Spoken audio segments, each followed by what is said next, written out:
Shorts Fest. I'm Maddie, and this is Jada, and we're going to be your hosts tonight. Thank you everyone for coming out today. We have an amazing collection of shows for you, all student directed, which is an amazing opportunity for everyone involved. Who's excited to see these shows? In case of emergency, we have 2 exits here and 4 in the back. Also, we'd like to remind you to put your cell phones away and keep them off.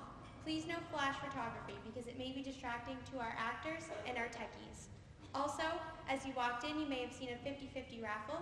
We'll be selling tickets during admission, and we'll be drawing it at the end of the last show. And now for The Little Prince, directed by Alison Thiebert.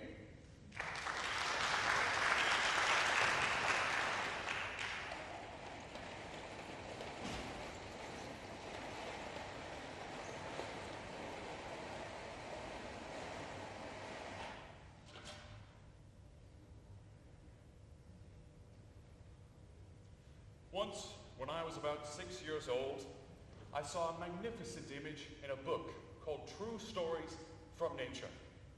The image was of a boa constrictor in the midst of devouring its prey whole. Beneath it, I read about the image and how boa constrictors, upon devouring their prey, sleep for the 6 months it takes to digest it. I was struck with artistic inspiration, and after some short work with a colored pencil, I created my first work of art, my drawing number 1. Now, as you can probably guess by its undeniable quality, I was rather proud of my work, and I decided to show it off to the adults. Tell me, does this image terrify you? Terrified? Why would everyone be terrified of a hat? Well, it's not a hat, it's an anaconda in the midst of devouring an elephant. It was obvious to me that the grown-ups hadn't understood my genius, and so I decided to go back to work and created my drawing number 2. I went back to show them once more what I had done. Now tell me, does this image terrify you? You better stop drawing and devote yourself instead to history, geometry, arithmetic, and grammar. And so, I decided to quit what may have been a rather promising career as an artist. Instead, I chased something a bit more grounded in reality and became a pilot. In any of my travels, whenever I met someone new, I would show them my drawings number 1 and 2. Depending on how they responded, whether or not they felt it was a hat or a snake, I would refrain from telling them about forests or stars or animals, and they would have been rather pleased to have met such a sensible young man.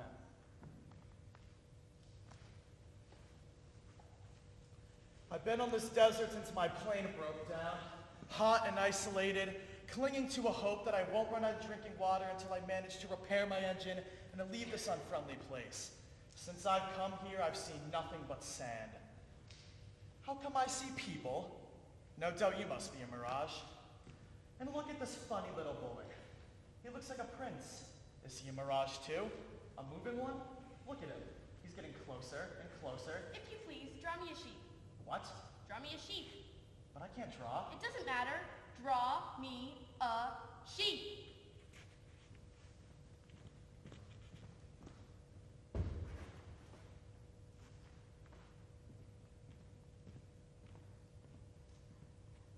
I don't like this one.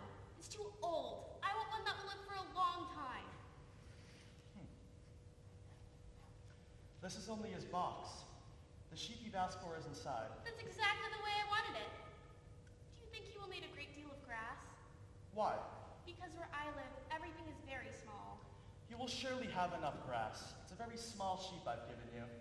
Not so small. Look, he's gone to sleep.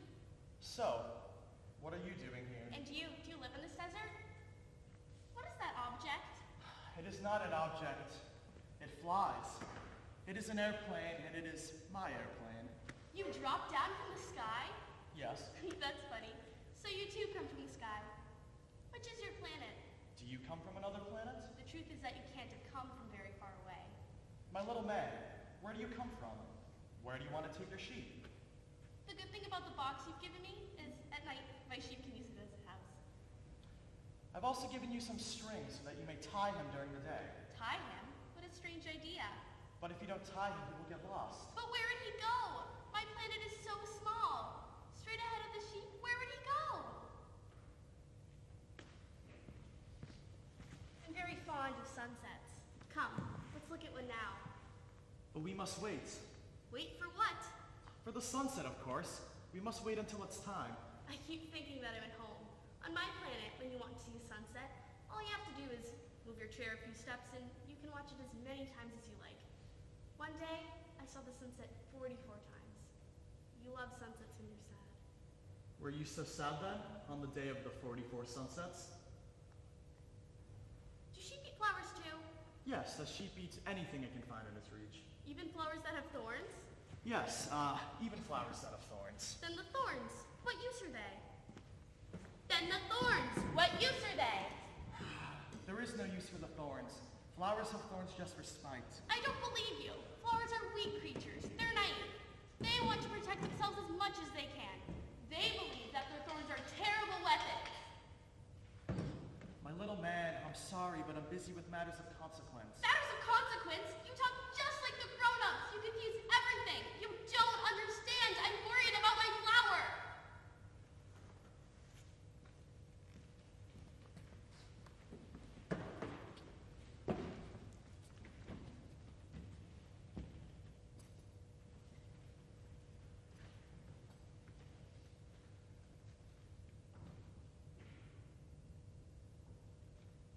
I come from a distant planet where I live with a few plants, a few volcanoes, and my flower. It's very exceptional. I mean, my flower.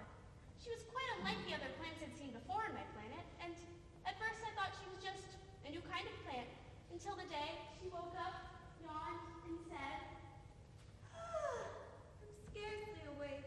I beg that you'll excuse me. My petals are still all disarranged. "Oh, how beautiful you are. Really? I was born at the same moment as the sun. Is there anything I could do for you?" I suppose so. You could do me this kindness and bring me some water. I think it's time for breakfast.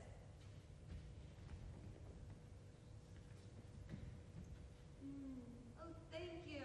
Oh, and one more thing. I'm terrified of droughts. Could you find me some shelter? A shelter? It is very cold where you live, so at night I want you to shelter me. You see, droughts are my only trouble. Except for them, I'm terrified of nothing. Not even tigers. I have thorns to protect myself. And so she began to torment him with her vanity, which, if truth be told, was quite annoying. For instance, one time when she spoke of her 4 thorns, she said to the little prince, Let the tigers come with their claws. There are no tigers on my planet. And besides, tigers do not eat weeds. I am not a weed. Please excuse me. I am not at all afraid of tigers, but I do have a horror of droughts. Could you find some shelter for me? This flower is a very complex creature. And then at night, I want you to put me under a glass globe. It is very cold where you live. It was then that she forced her cough, so that she would suffer from remorse all the same. And the little prince, just in spite of all of the goodwill that was inseparable of his love, began to mistake her words. For she had said things which should not have been said without meaning, and it made him rather upset. I'm leaving the planet, and maybe I'll never get back here. It's quite possible. I'm here to say goodbye. Goodbye! I'm very sorry. I've been silly. Try to be happy. Of course I love you. It's my fault that you haven't known it before, but you said you were leaving, so go. But who will look after you? Shelter you? Water you? Or talk to you? Don't worry about me. I'll keep in touch with the caterpillars and later get acquainted with the butterflies. Now, go. I don't want you to see me crying. I shouldn't have run away from my rose. She had only few thorns to protect herself from danger. But then, when I was leaving her, I was too ignorant to know how to love her. On the day of his departure, the little prince set his planet in perfect order. He cleaned up the volcanoes. The volcanoes on the little prince's planet were very small. He breakfast here on Earth. Volcanoes are a little larger, and we are a little smaller, so it's much harder for us to do such things. Nonetheless, on the day of his departure, he could have sworn that he would have felt nothing as he warmed her for the last time and placed her under her glass globe. But as he looked at himself, he realized that he was rather close to tears. So I left, and I first visited the Queen's planet. Here is a subject. Approach so that I may see you better. It's contrary to etiquette to yawn in the presence of royalty. I forbid you to do so. But I can't help it. Ah, then I order you to yawn. But I can't yawn anymore. Then I order you to sometimes yawn and sometimes not. Can I sit down? I order you to do so. Would you excuse my asking you a question? I order you to do so. Over what do you rule? Over everything. Over all of the planets and all of the stars. And do the stars obey you? Certainly they do. Then could you do me a favor and order a sunset? I'd love to see one now. If I ordered a general to fly from one flower to another like a butterfly, or to transform himself into a seabird, and if the general did not carry out the order he'd been given, who would be in the wrong? The general or myself? You. Exactly. One must require from the other a duty which can be performed. So how about my sunset? We can order that, but we must wait until conditions are favorable. When will that be? In the evening, and you'll see how well I'm obeyed. I'm sorry, I can't wait that long. I have to set out on my journey again. Oh, don't go. We will make you a minister. Thank you, but I have to go. If your majesty wishes to be obeyed, you should order me to be gone by the end of the minute. It seems the conditions are favorable. The grown-ups are very strange.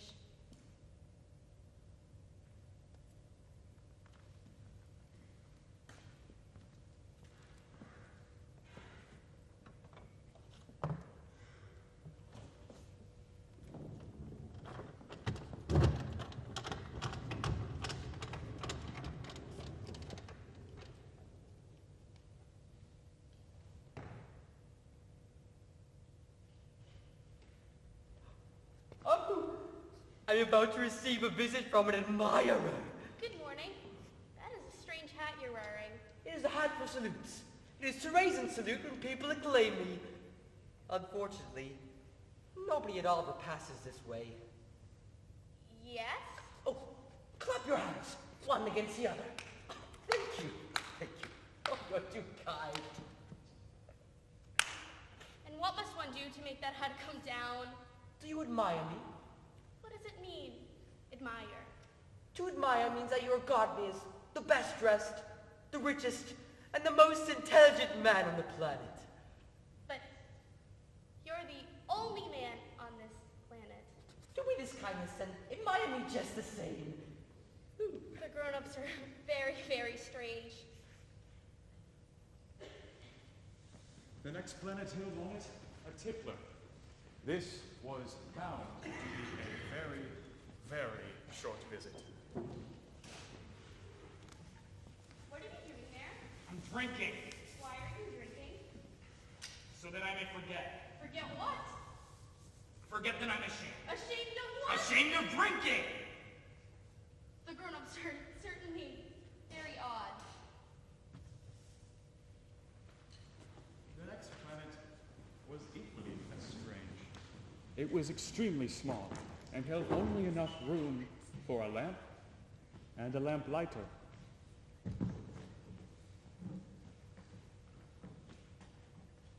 Good morning. Why have you just put out your lamp? Those are the orders. Good morning. What orders? The orders are that I put out my lamp. But why did you just light it again? Those are the orders. I don't understand. There's nothing to understand. Orders are orders. Good morning. I follow a terrible profession. In the old days, it was reasonable.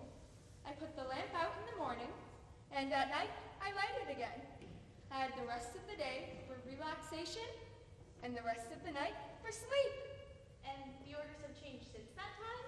The orders have never been changed. That is the tragedy. From year to year, the planet has turned more rapidly, and the orders have never been changed. Then what? The planet now makes a complete turn every minute.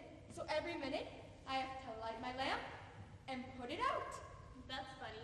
A day only lasts not funny at all. While we've been talking, a month has gone by. Your planet is so small that 3 strides will take you all the way around it. To be always in sunshine, you need only to walk along slowly. If you want to rest, walk and the day will last as long as you like. Now that doesn't do me much good. The only thing I love in life is sleeping. Then you're unlucky. I like this man. Maybe it's because he's the only person thinking about something else besides himself, but this planet is much too small for 2 people. The next planet hailed on it a businessman. This man was so enamored with his calculations and his work that he hadn't noticed the little prince arrived.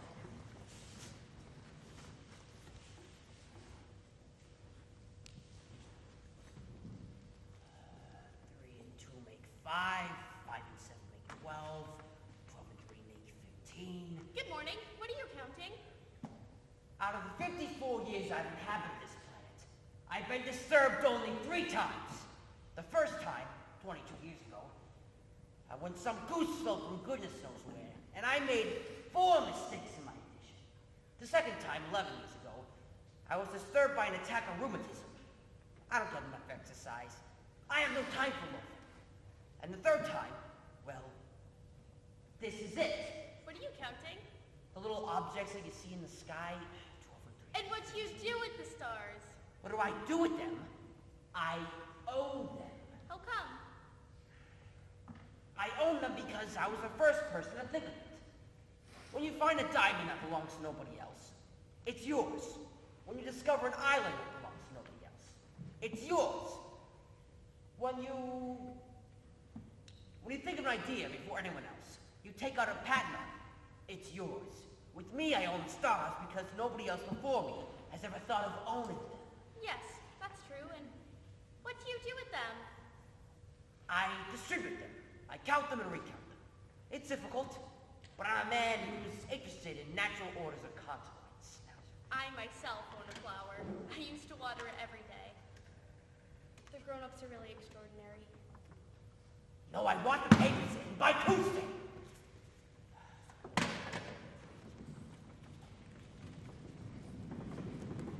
The next planet was 10 times as large as the last. It held on it an old gentleman Who was rather kind. He wrote voluminous books.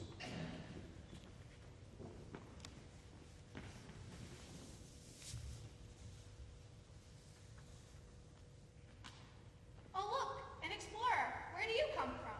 What's that big book? What's your occupation? I'm a geographer.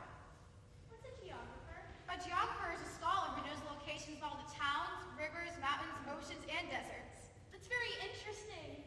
Here at last is a man with a real profession. Your planet is very beautiful. Has it any oceans? I can't tell you. How about mountains? I can't tell you. Towns? Rivers? Deserts? I can't tell you that either. But you're a geographer. Exactly. But it's not a geographer's job to count the towns, rivers, mountains, oceans, and deserts. Geographer is much too important for that. He never leaves his desk. That's why he has explorers to bring him information about the world. Who can be an explorer?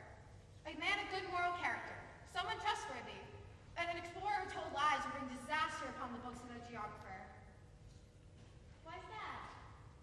Because drunk men see double. Then a geographer would note down 2 mountains in a place where there was only one.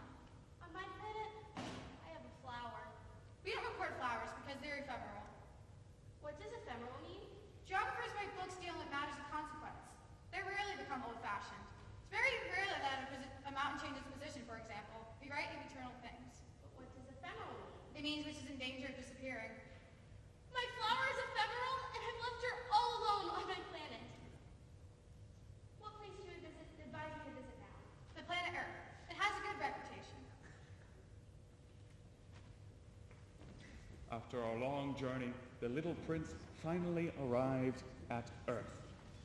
It was a rather nice planet, but he was surprised to see that there was no one there. He had begun to think he had visited the wrong place when he saw it. A flash of silver among the sands, the same color as moonlight.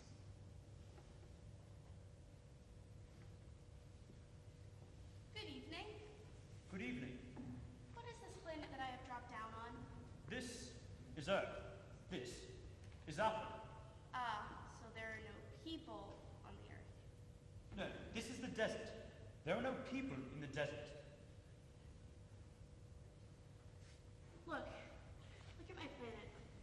It's right there above us, yet how far away it is. It is beautiful, but what has brought you here? I've been having some trouble with a flower. Ah, Where are the men? It is a little lonely in the desert. it is also lonely among men. You're a funny animal. You're no thicker than a finger. Yet I am more powerful than the finger of a king. You're not very powerful. You haven't even any feet. You can't even travel. But I can carry you farther than any ship could ever take you. Whomever I touch, I send back to the earth from whence he came. But you are innocent and true, and you come from a star. You move me to pity.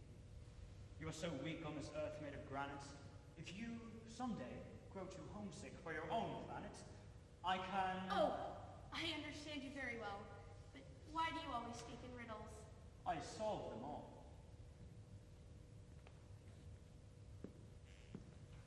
It was then that the little prince began to climb the 3 nearby mountains. The only mountains he had ever known were the volcanoes on his home planet, and they came up to his knees. From a mountain as high as this, I should be able to see the entire planet and all of the people. Good morning! Good morning! Good morning! Good morning! Who are you? Who are you? Who are you? Who are you? Be my friend, I'm all alone! I'm all alone! All alone! All alone! What a planet! It's dry and pointed, and the people here have no imagination. They all repeat what one says to them. On my planet, I have a flower. She was always the first to speak.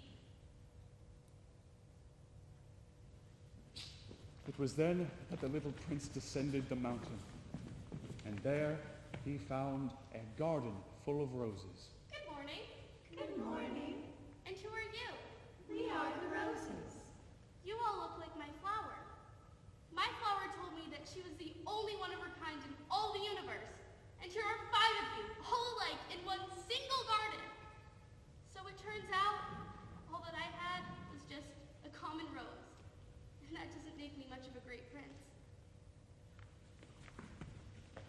It was at this moment that a fox appeared before the little prince. What are you? I'm a fox. Come and play with me. I can't play with you. I'm not tamed. What does that mean? Tame. What are you looking for? I'm looking for friends. What does that mean? Tame. It is when you do what other people want you to do. To do what other people want you to do, even when you don't really want to do it and don't understand why? Just that. To you, I'm nothing more than a fox. Just like 100,000 other foxes. But if you tame me, then we'll meet each other. To you, I'll be unique in all the world. To me, you'll be unique in all the world. I'm beginning to understand. There's a flower. I think she's tamed me. Please tame me. I want to very much, but I haven't much time. I have many friends to discover and many things to understand. One only understands the things that one tames. Men buy things made in shops, but there's no shop where you can buy friendship. So if you want a friend, tame me. What must I do to tame you? You must be very patient. First, you'll look at me and say nothing. Words are the source of misunderstandings. You'll get a little closer to me every day. I think we're friends already, but now it's time for me to go. Can't you stay a little longer? If you go, I'll cry. It's your own fault. I never meant you any harm. You wanted me to tame you. Yes, that's true. Before you go, I must tell you a secret. It is only with the heart that one can see rightly. What is essential is invisible to the eye. What is essential is invisible to the eye. It is the time you've wasted on your rose that makes your rose so important. The time I've wasted for my rose. Men have forgotten these truths, but you mustn't forget it. You are responsible for your rose. I'm responsible for my rose.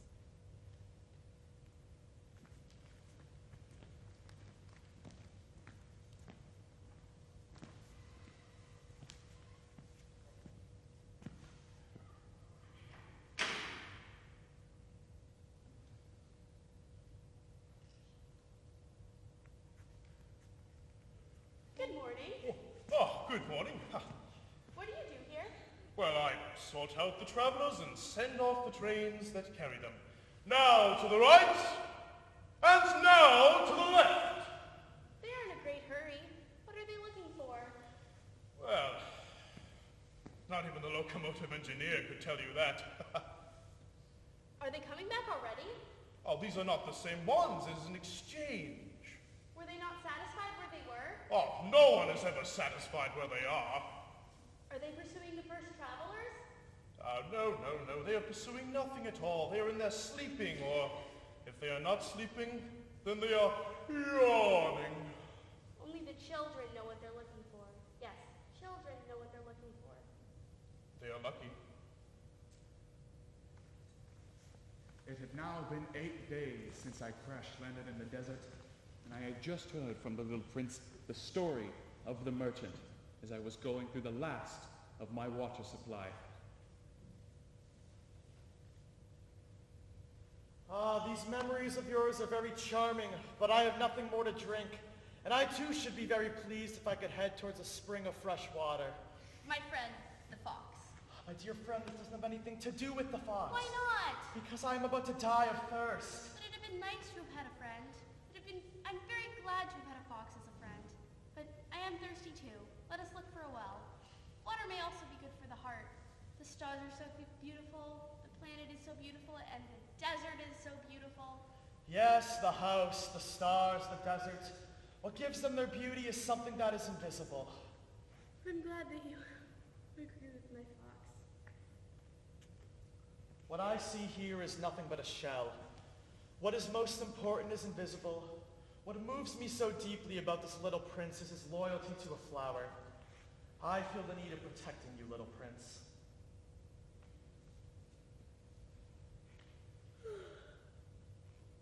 You know what? Men travel in express trains, but they don't know what they're looking for. Why do they do it?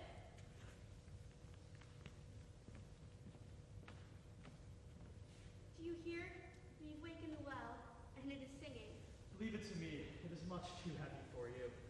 I'm thirsty for this water. Give me some of it to drink. Men on your planet grow many roses in the same garden, and they don't find what they're looking for.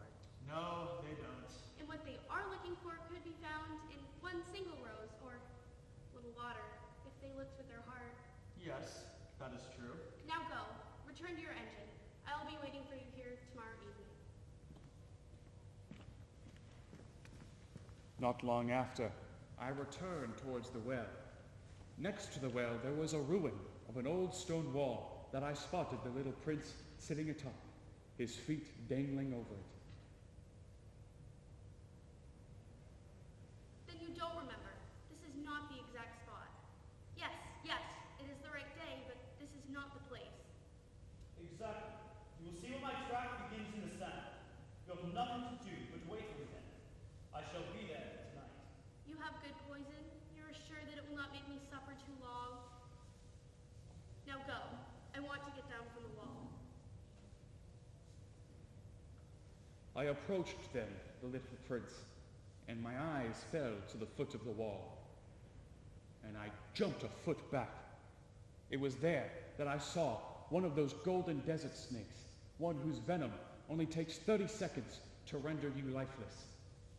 Even as I grabbed for my pistol, I jumped back, but before I could get a shot off, it disappeared within the stones with a slight metallic sound. What does this mean? Why are you talking with snakes?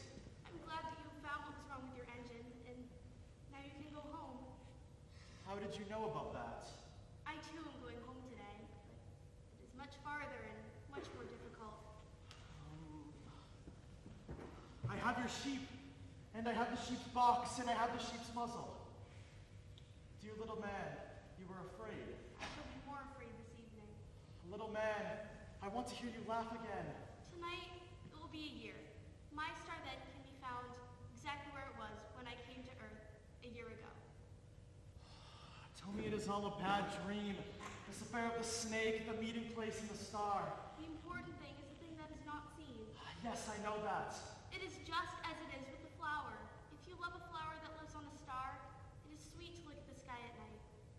All of the stars are abloom with flowers. Yes, I know. And it is just as it is with the water. Because of the bucket and the pulley Yes, I know. And at night, you will look up at the stars. Where I live, everything is so small that I cannot show you where my star is to be located. But it is better like that. One of my stars will just be one of those millions of stars for you. So you will love to look at the sky at night. They will all be your friends. Dear little prince, I want to hear you laugh again.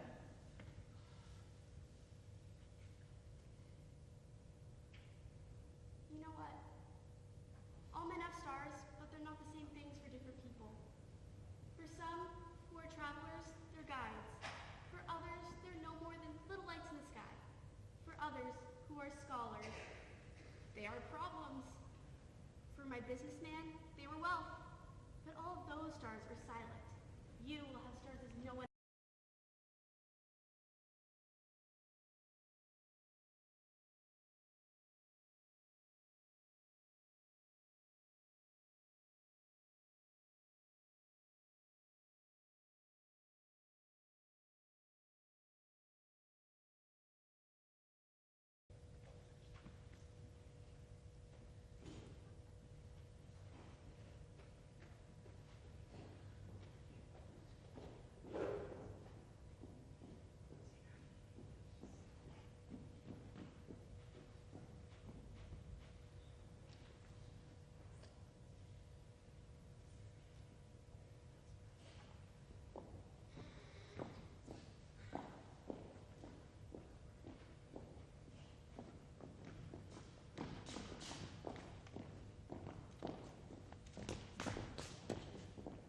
Sheldon Grimes. Mind if I call you Sheldon? Why am I here? Well, ask the question, Sheldon.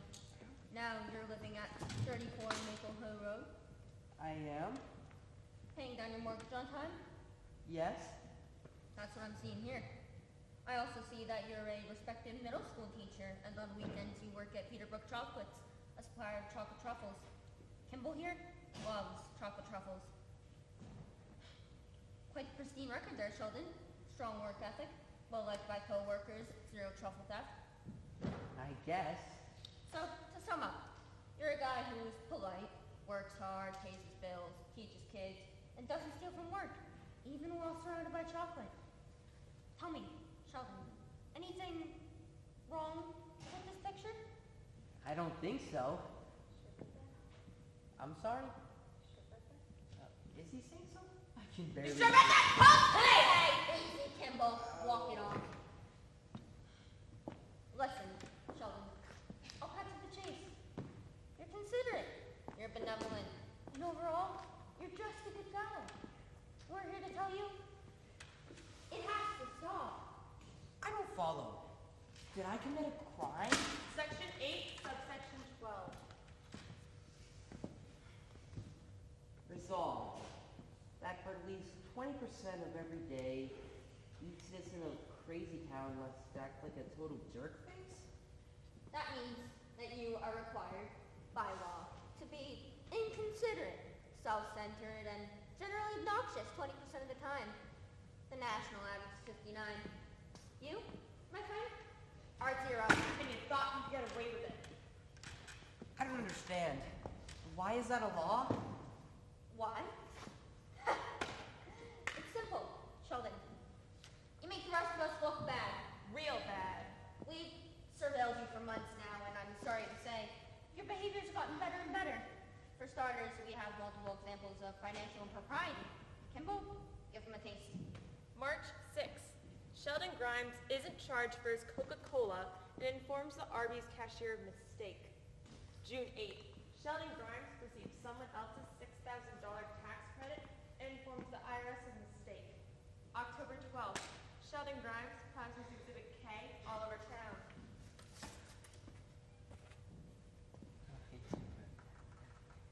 I got some advice for you, buddy. Keep the freaking wallet! Now, listen, Sheldon. If my partner here had her way, she'd book you for the maximum sentence, which is, of course, 50 years hard time. It is? I know. Way too late. But the new mayor's big on rehabilitation, so we've fixed this. Right here. Sheldon, meet Ricky, the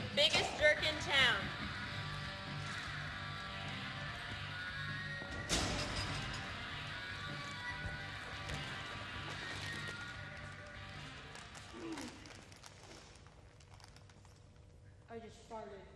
Always a pro. So at least this will work. Sheldon, meet Ricky. Ricky, meet Sheldon. A real decent guy. We need you to whip this piece of work into shape. Yeah, but let's make it quick. I gotta walk my dog and leave his poo on the sidewalk. All right, let's start with a voicemail from September 8th. Hey, Joey, play back Exhibit C. Hi, Mom, it's Sheldon. Just checking in to see everything's going with Dad, and to let you know I'll be stopping by Tuesday to water the plant. I love you both very much. Let the record show that this voicemail would have been a Class B misdemeanor even if it's for your own parents. But it was for your in-laws.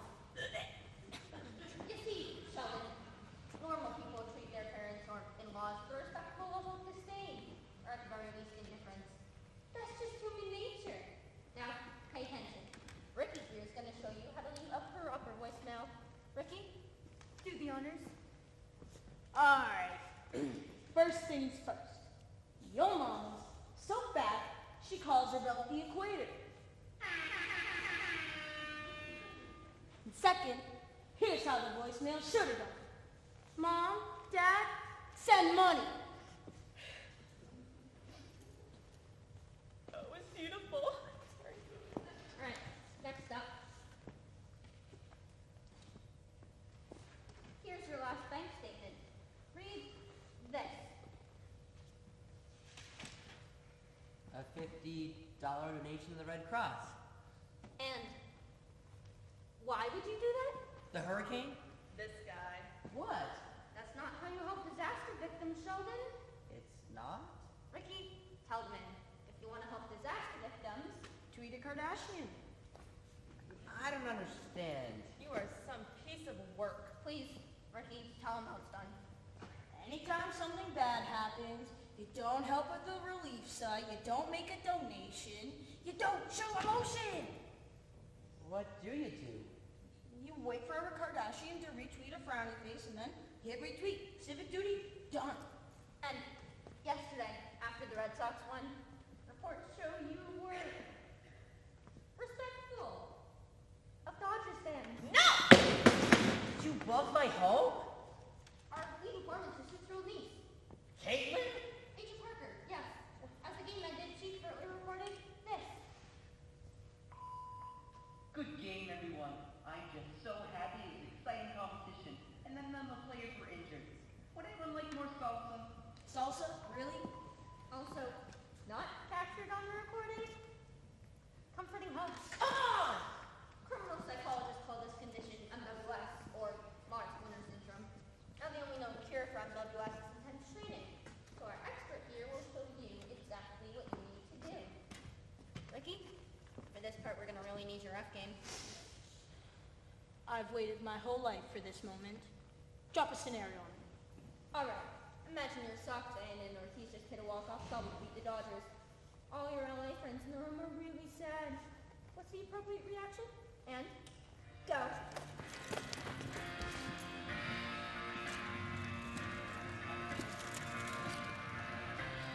I am the champion, my friend. Don't keep on losing till the end. I am the champion. You're not the champion. You're great at losing, and I am the champion. Your team is bad at baseball. Now that is what a winner sounds like. Oh my God, I can't breathe. Now, listen up, children. You want to walk out of here, your conduct has to reach near depths. We're talking at least half Ricky's level. We would never insist on full Ricky. Full Ricky is too much for one man. Unless that man's Ricky.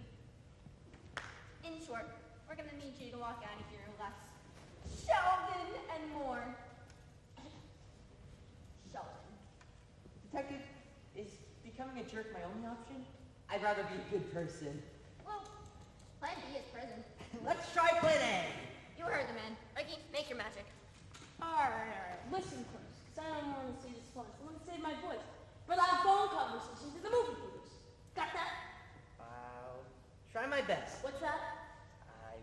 you down. Come on. Your mother's relatively large? There it is. All right. Scenario number 1. Your friend Stan and his wife invite you to a party. What do you bring to Stan's party? Homemade potato salad. Nope. Whole food potato Nope. salad. Whole Foods macaroni salad. Nope. Come on. What do you bring to Stan's party? Stan's bitter ex-wife. There it is. Yeah. All right. Scenario number 2. Scenario number 2. Scenario number 2. Yeah? Scenario number 2. Oh, I get it. It's funny that you said number 2 because of the inherent toilet humor. Nice. All right. You're at your son's pee-wee hockey game. What do you drink? Green tea. Nope. Sorry, I forgot. A beer. Close. A Bud Light. Getting warmer. 8 Bud Lights. There it is. And when the official makes that call? I ask him to be more reasonable. Sheldon. I curse at him. Come on. I punch him in the groin. Yeah! All right. You get the once in a lifetime opportunity to meet Barack Obama. What are you telling me? You're the first tenant I've ever met. Sheldon! All right. My time here is done. I gotta go. My stretch Hummer is parked across 4 handicap spots. You really are despicable. Thanks. All right, it's been a moment of truth. Sheldon Grimes, are you ready to rejoin society, but this time a little more like every other jerk? Detective, I've got 3 words for you. I just farted.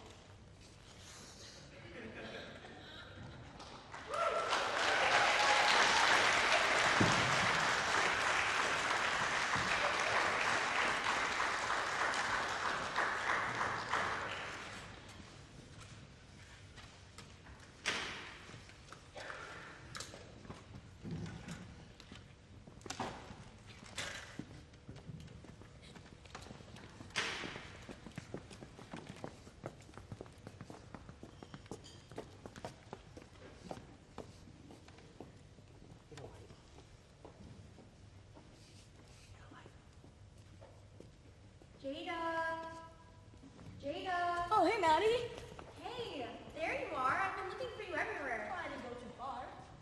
Calm down. What's with the outfit change? Oh, I just figured it's me. No biggie. Oh. Anyways, we should probably introduce our next show. Yeah. So, our next show does have a warning. It has some disturbing imagery that might scare young children, and we also have a scene where someone will yell out fire. There is no fire in the building, it's just part of the show. Now, Jada, this show is called The Black Cat. Now, I've got a joke for you, Jada. Are you ready? I'm ready. What does a black cat eat for breakfast? Well, gee, Maddie, I don't know. Mice Krispy Treats. Good one. All right, and now introducing Black Black Cat. Cat, directed by Jordan Munjo. And Angie Clutch.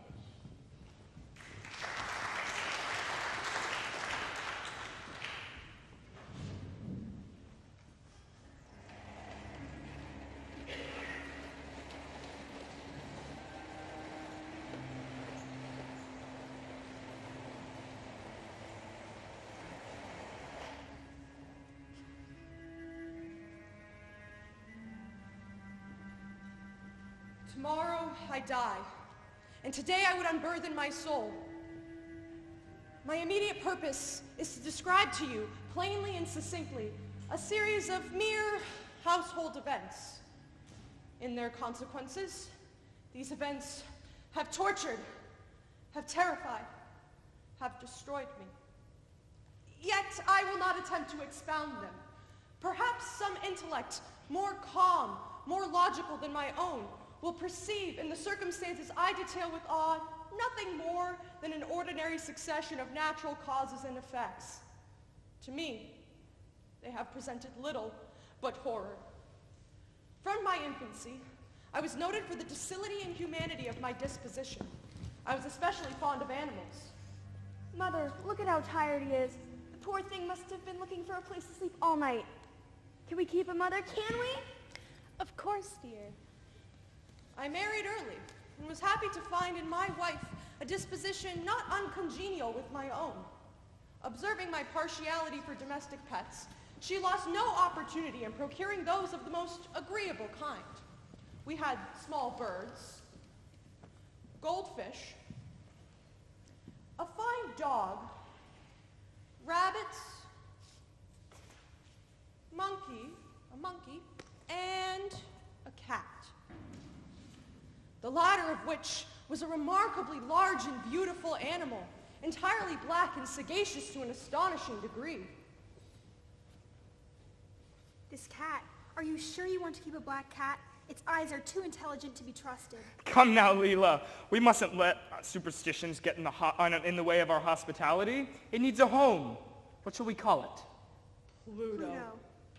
This was the cat's name. Was my favorite pet and playmate. I alone fed him, and he attended me about the house wherever I went. It was even with great difficulty that I could prevent him from following me into the streets. Our friendship lasted for several years, during which my general temperament had worsened. As the days went by, I grew more moody, more irritable, more regardless of the feelings of others. Leela! Leela, where's dinner? I was just about to make it. I've been out all day taking care of the animals and... So you're gonna make me starve for this? Get you in now, you selfish pig! He made no scruple of maltreating the rabbits, the monkey, the dog, or even his own wife. But for Pluto, the damn cat, he never maltreated him. But his disease grew upon him. For what disease is like? Alcohol.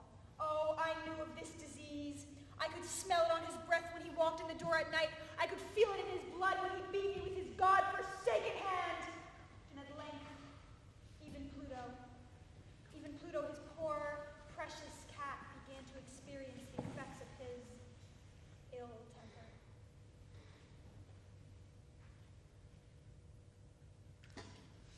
Pluto! Pluto! Where are you, silly cat? Are you avoiding me? Are you avoiding me? There you are. Ah! If I can't see, you won't see either! When reason returned with the morning, I experienced a sentiment, half of horror, half of remorse, for the crime of which I had been guilty, but it was at best a feeble and equivocal feeling, for the soul remained untouched. I soon plunged into excess and drowned in wine all memory of the deed. I knew something was the matter. Howard had told me it was a cat fight, but I could tell by the apprehensive glances he gave the animal, how he looked at it with a look I'd never seen before. The socket of the lost eye presented a frightful appearance, but he no longer appeared to suffer any pain.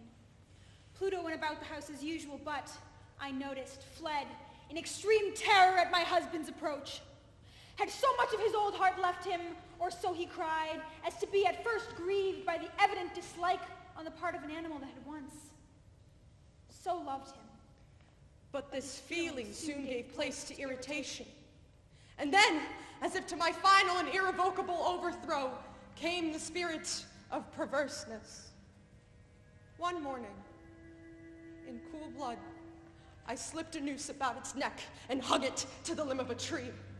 Hung it with the tears streaming from my eyes, and with the bitterest remorse at my heart, hung it because I knew it had loved me, and because I felt it had given me no reason of offense. Hung it because I knew that in so doing, I was committing a sin, a deadly sin that would so jeopardize my immortal soul as to place it, if such a thing were possible, even beyond the reach of the most merciful and most terrible God. Fire! Fire! Howard! Howard, wake up!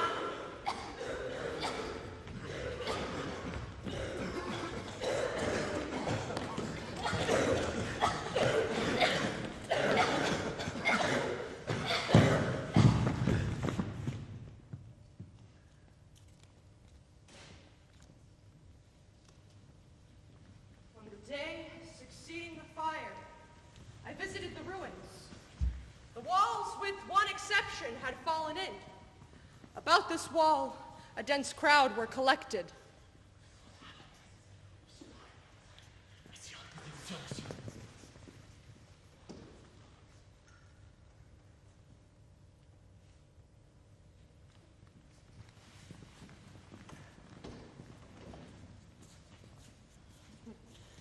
For months, I could not rid myself of the phantasm of the cat. I went so far as to regret the loss of the animal and to look about me for another pet with which to supply its place. One night. Who's there? Oh, a cat. But no, you're not Pluto. Pluto never had a white spot about him. You're not him.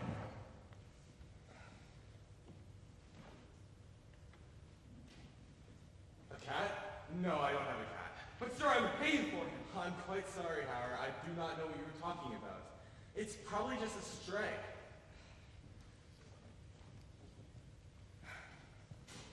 As I looked upon the cat more, I found a dislike to it arising within me.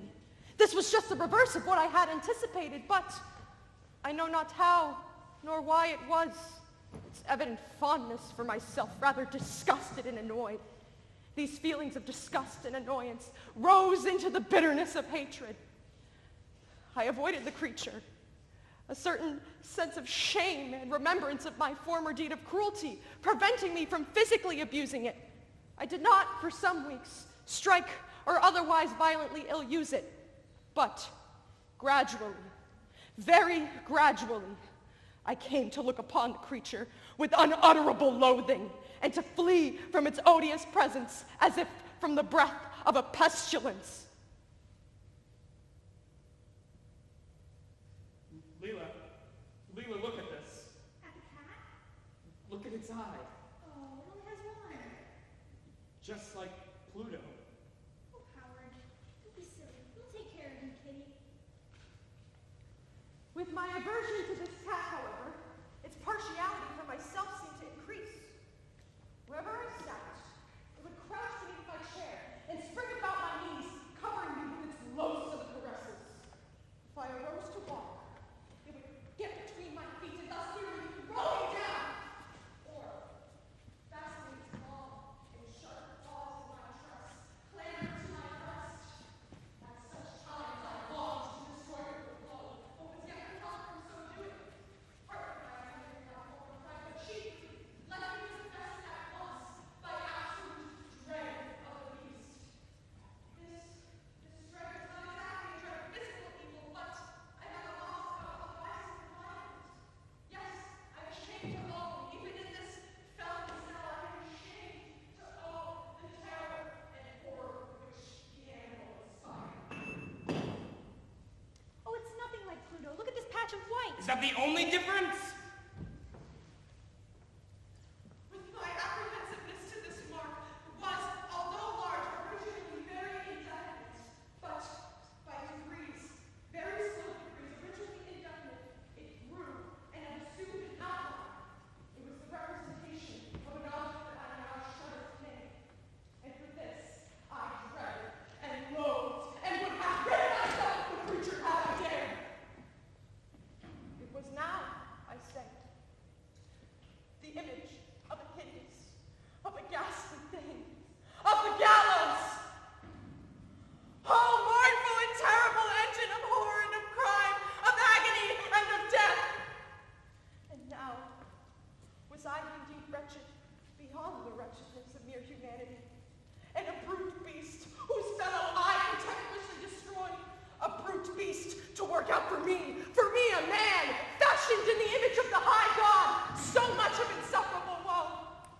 Alas, neither by day nor by night knew I rest anymore. The creature left me no moment alone, and at night, hourly, upon dreams of fear, I would wake to find the hot breath of the thing upon my face, its vast weight, an incarnate nightmare that I had no power to shake off, incumbent eternally upon my heart.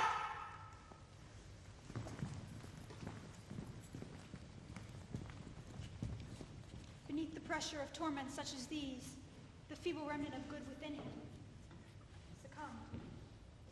darkest and most evil of thoughts became his sole intimates. The moodiness of his usual temper increased to hatred of all things and of all mankind and of all womankind. He became prone to such frequent, unforgivable outbursts of fury. But I said nothing. I tend to be the most patient and usual of sufferers.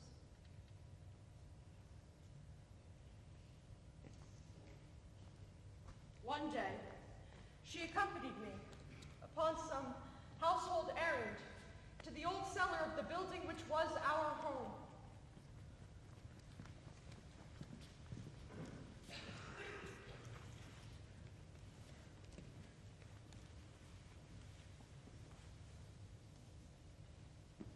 Watch your step, dear. You know it gets dark down here. I would watch my step if it wasn't for that damned cat! Ugh! That cat! He nearly killed me! Howard, don't! Wretched woman!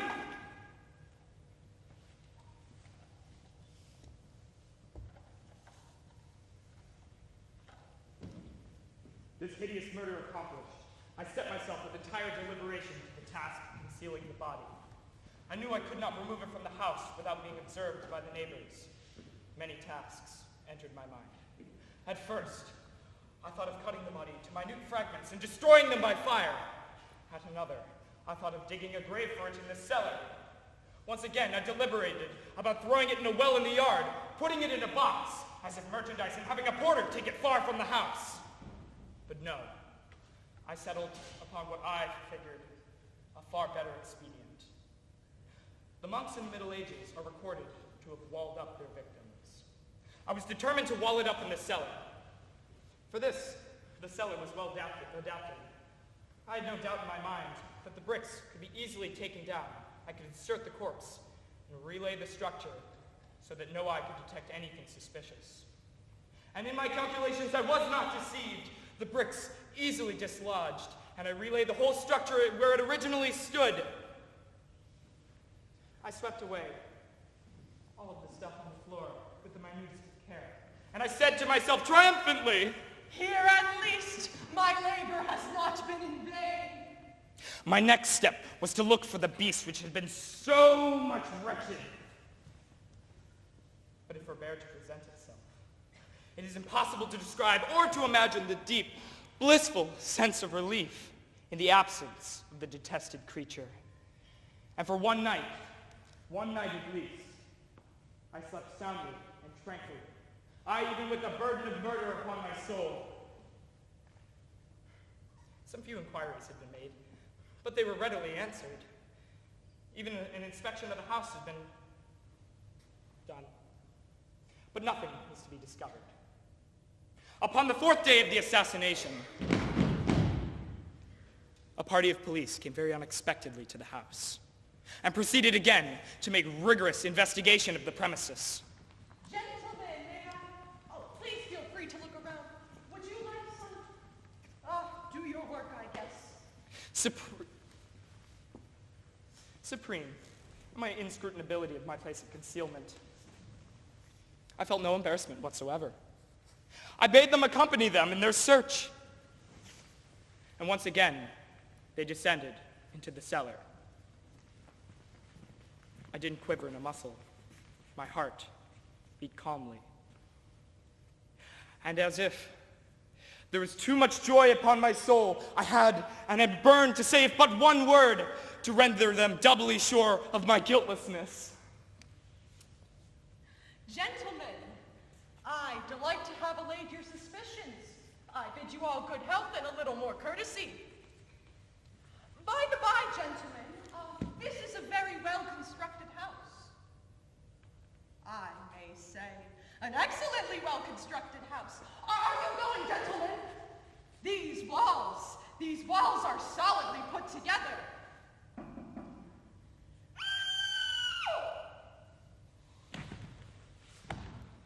Of my own thoughts, it is folly to speak. For one moment, the party upon the stairs remained motionless in extremity of terror and awe. In the next, it fell bodily, the corpse already greatly decayed and glutted with gore. sat before the eyes of the spectators, and upon its head sat the hideous beast whose extended red mouth and solitary eye of fire, whose informing voice had consigned me to the hangman. I had walled up the monster within the tomb.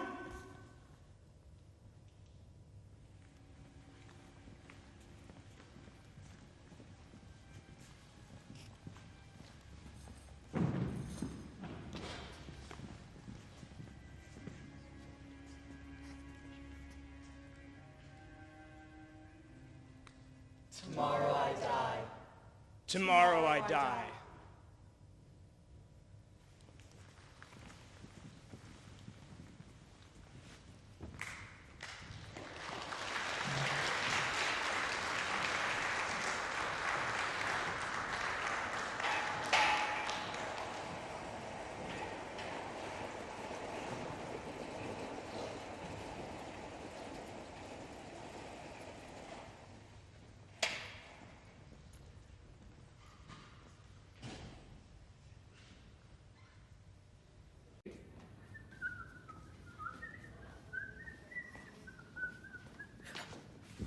Shorts Fest.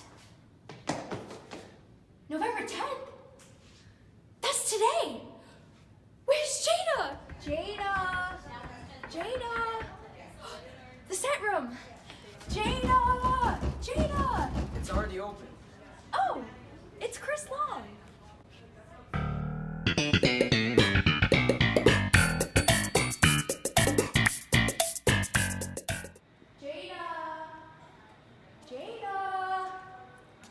Maybe she's in here.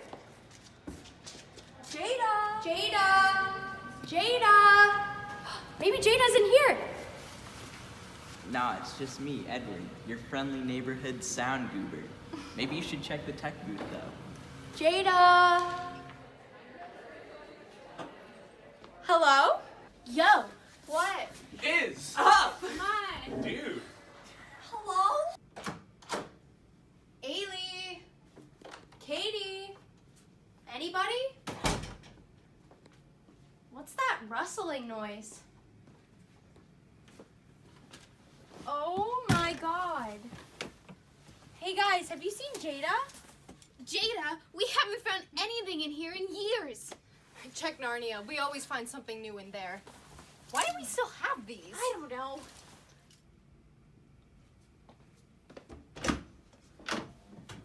Jada! Jada! Jada! Jada, why are you sleeping with the mice? Wake up! It's time for Shorts Fest! Shorts Fest.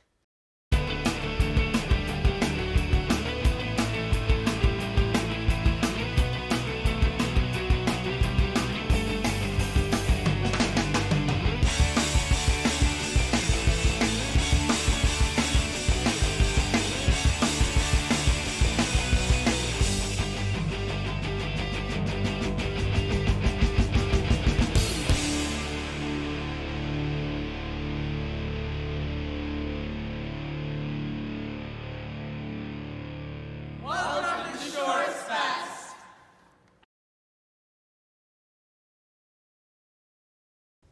How's everyone enjoying the show so far? Woo! Hello, everybody. Welcome back to the second half of Shorts Fest. How's everyone enjoying it so far? Alright, so we'd like to hear. Our next show is called The Attic, and it's directed by Jordan Mongell and Andrew Clevitt. Max Campion and Isabel Durning.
didn't mean to. What are you doing up here anyway? I just wanted to make a start of tidying things. We'll never sell the house the state it's in now. Nobody is gonna come check the attic when they come to buy the house. We didn't when we bought it. Come on downstairs, I'll make you a nice cup of tea. It's all right, I'd rather get started. Surely this can at least wait until the morning. Help me move these boxes?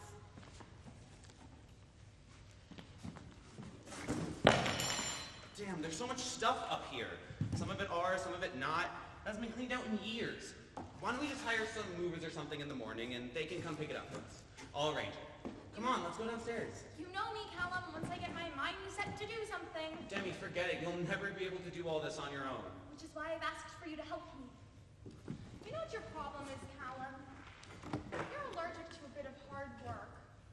Fine, do what you want. You usually do. Where are you going?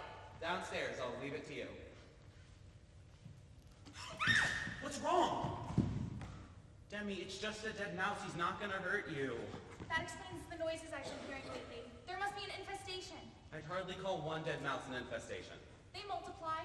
If you're thinking of bacteria, a mouse needs two to tango. Yeah, I know, but I've heard more noises up here than just one.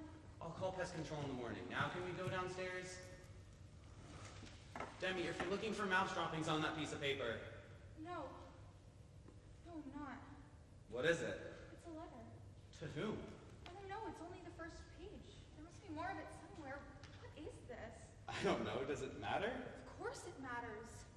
By the time you read this, I shall be dead. Does it say who wrote it? I don't know. It's only the first page. It gets worse. Look at this. I must accept judgment for what I have done. It's a suicide note. It's not a suicide note, though. It's a confession. Read it. I'd rather not. I knew it. I always said I had a vibe about this place. You've never said anything like that in your life. I suppose there's no point in phoning the police. It was written a very long time ago. How do you know that? It said somewhere here at the start. As the bells ring 1900 in, they shall be the last I ever hear. Okay, I think that's enough for one night. It all started days before with a gift. But how a gift could soon become a curse.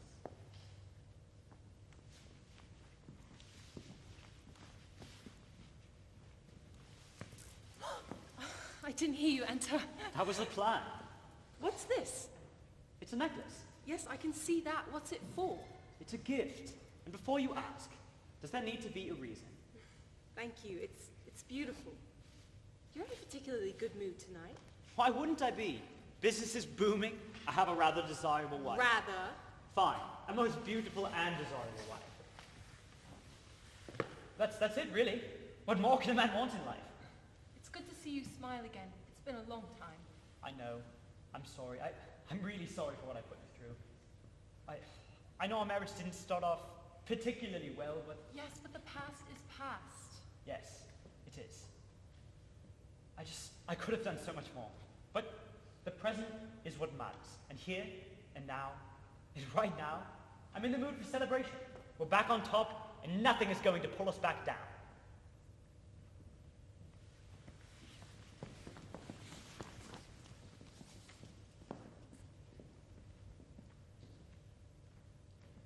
You were up late last night.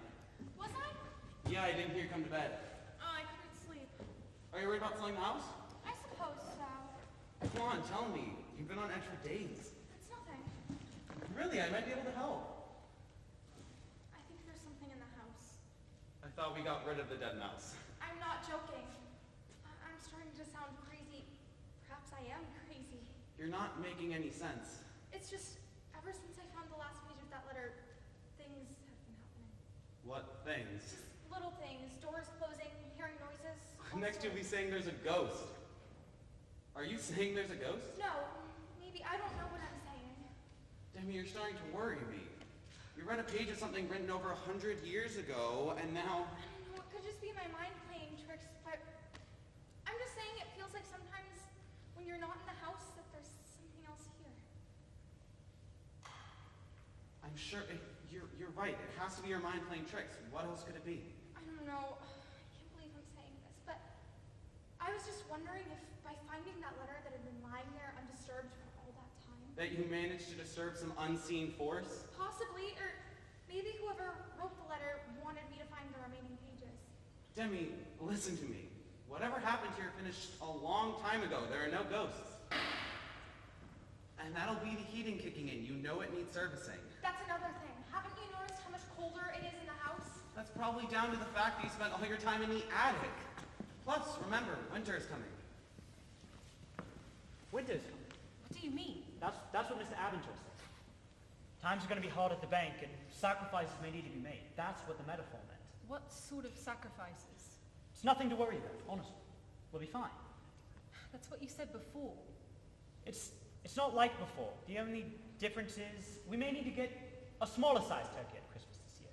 I shouldn't have said anything. I'm glad you did. I'm not trying to panic you. I'm just saying we may need to be prepared. Prepared for what? Well, things are going to be tight. Just for a couple of months. By next year, it'll be like nothing ever happened. It's a temporary situation due to the current climate. If I knew you would worry, I wouldn't have told you. Do you promise you'll tell me if I need to be worried? On my life, there's no need to stress about it. I'm not stressed. Good, because the doctor was very insistent that you take it easy. The doctor worries too much. It's my job to worry. The doctor's just looking out for your symptoms.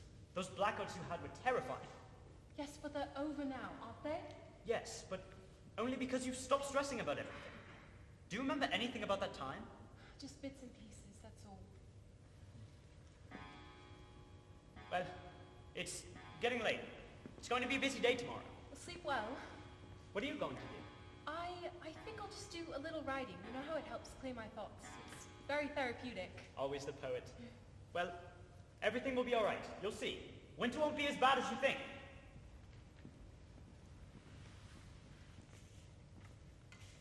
As the harsh weather falls, and the stormy winds blow, and the ice hardens hearts, and halts the blood's flow, when all lose their way in the frost and the snow, spare a thought for me.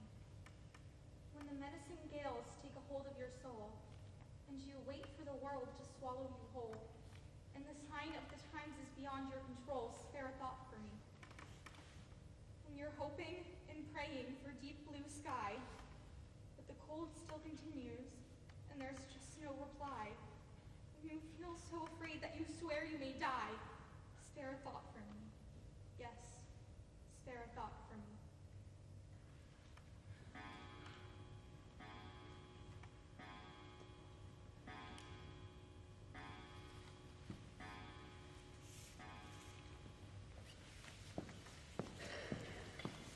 Callum? Callum, is that you?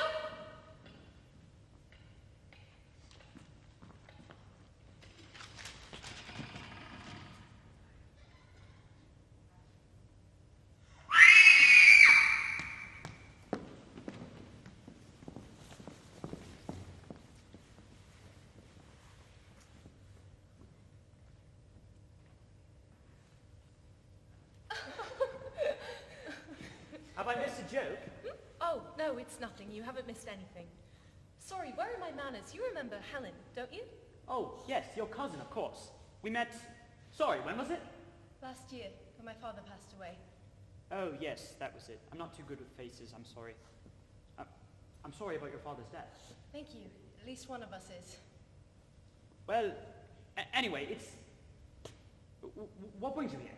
It's a short stay. I shan't be here more than a day or so. Yes, but why? To see my cousin, of course. I know I shouldn't have come unannounced, but it was a last-minute decision.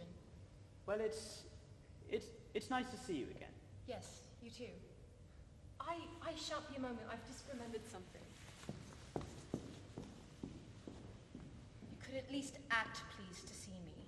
Please? We'd agreed to keep our distance. What can I say? The agreement changed. I'm not going to tell her if that's what you're worried about. Why would I do something like that? So what is your game? Why are you really here? You couldn't stay away any longer. Stop it! She could walk in at any moment. Isn't that exciting? I told you last month. It's over. There are only so many business trips I can pretend to go on. Besides, I have more important things to worry about. More important than me? Look at me. I told you you hadn't seen the last of me. Did you really think I'd just slip away? What happened between us was a mistake. My wife can never know. It would kill her if she ever found out. No. My dear cousin is as tough as old boots. A little dramatic at times, but she'd get through it. It would destroy you, though, wouldn't it? Your reputation around here would take quite a knock if our little secret ever got out. I hear times are hard at the bank. That's not going to help, is it? You agreed to stay away. I don't think I did. I gave you the money you asked for. That's why I've had to say times are hard, to make it seem like a demotion or pay decrease or something. I don't know why you're surprised I'm here. I believe the last time we spoke, my exact words were, until our paths cross again. Now is that time. Then what could you possibly want? I gave you the money you asked for. Please don't say you spent it already. That pittance you gave me could hardly buy the clothes I'm sitting in. Same rules apply. If my pocket is lined, we don't speak again. You see, you may pretend times are hard to save your skin, but for me, it really is. It's a dog-eat-dog world out there. I'm not giving you a penny. Then I stay. You'll have to give me a couple of days. Not a problem. I'm not in a rush. I found it. What's that? This is what I wanted to show you, Helen. It's your old sketchbook from when we were kids. You were quite the artist. Yes, I suppose I was. I wish I hadn't given all that up now. Well, you can always start sketching again. I wouldn't know where to start. Besides, there's not a lot of money in the art world. I suppose not.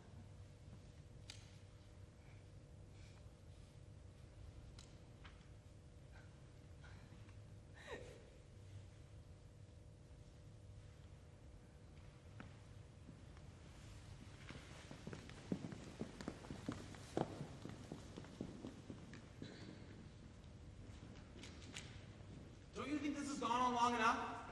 When's the last time you rested or gone downstairs? Demi! Demi! What is happening to you? This is the sketchbook that belonged to our cousin. Aged 8, it says on some of the drawings. She was good. There's still no clue as to what happened to the rest of the letter, though. If only I could find the remaining pages. You've got to stop this. You've got to stop all this right now. I can't! You don't understand. I can't. She's trying to tell me what happened. Nobody's trying to tell you anything. She is. She's here. You think I'm mad? I didn't say that. You didn't have to.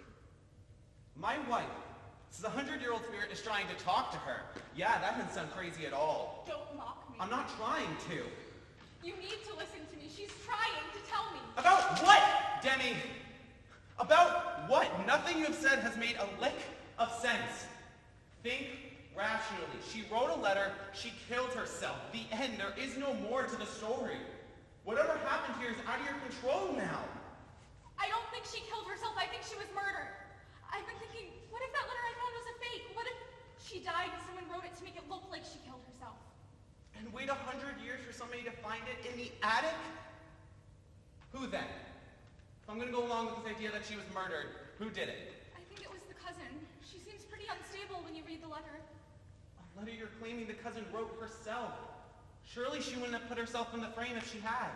Fine, the husband then. It has to be him. You're clutching at straws. You don't know anything. You're right. I don't know anything. I didn't ask to find the letter. I didn't ask to be haunted. So we're calling this a haunting now, are we? Yes. I saw her. I saw the lady who wrote the letter. Demi. It's the truth. You weren't here, and I heard the clock chiming, and then there was this tapping noise, and I looked around everywhere, but I couldn't figure out where it was coming from. When I turned around, there was a woman. Just for a moment, she stood staring straight at me. Poor thing looked just as frightened as I was. When did you start wearing this? The necklace, when? A day, maybe 2 days ago, I thought maybe if I could try to find ways to bond with... So you're dressing as her now, is that it? No, she's trying to tell me what happened here. If I could find the answer, then all this will go away. This only exists in your mind. You'll see, Callum. When I figure out what's happening here, you'll see. Is she going to find out? I've not said a word, yet. I told you, I'm working on getting you the money. You said that yesterday, and the day before that, and the day before that. I'm doing the best I can, under the circumstances. Why can't you just leave us alone, disappear? Let me get on with my life. You'd like that, wouldn't you? Of course I would. Then make me disappear. Give me what I want. That or your wife finds out why you bought her all those gifts. Listen carefully, Helen. Up until now, I've been very patient with you. I'm trying my hardest to accommodate everyone. You'll have to give me a couple of days. I can't just put my hands on her. It takes time. Once you have it, you'll leave. and you'll never return. And if you do, I will... Do what? What is it you do? Is something the matter? I can hear you shouting from outside. Just a friendly debate, that's all. It's nothing, really. Didn't sound like nothing. Everything is fine. I'll leave you two to it. What is going on? Are you going to tell me? As I said, it was nothing. You may call it nothing. I call it everything.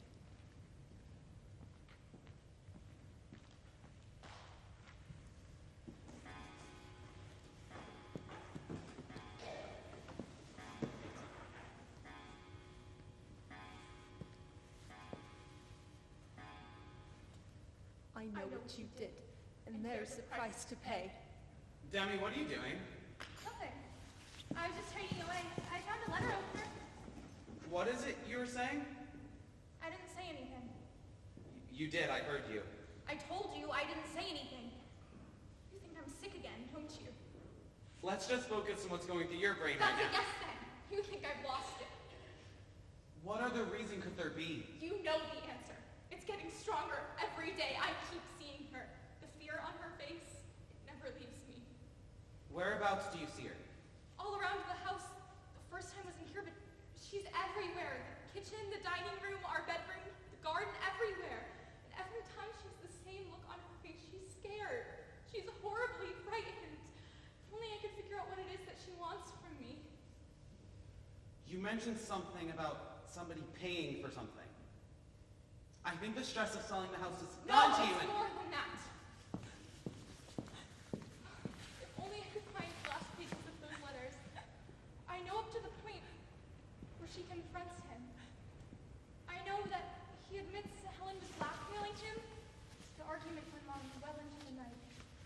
I know he left. But that's where the letter runs out. I've searched the entire attic and there's no sign of the missing piece. Maybe you just have to accept that there are some things you aren't meant to know.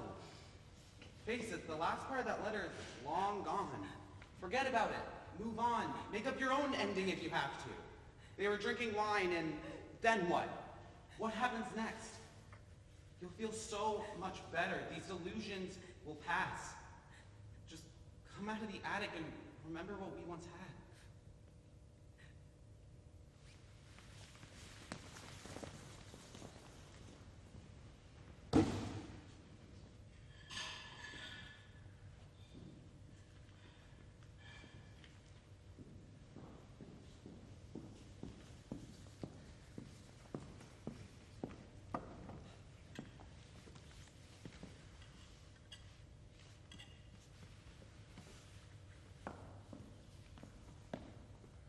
Whatever's the matter?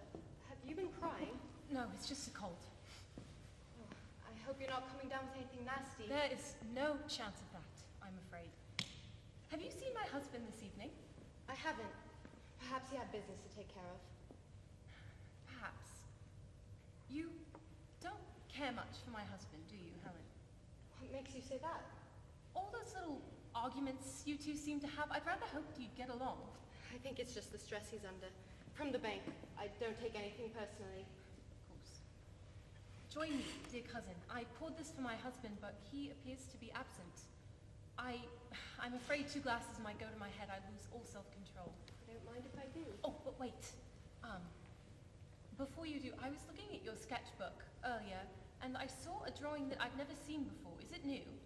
No, it can't be. I've not sketched in there for years. Are you sure? What was it?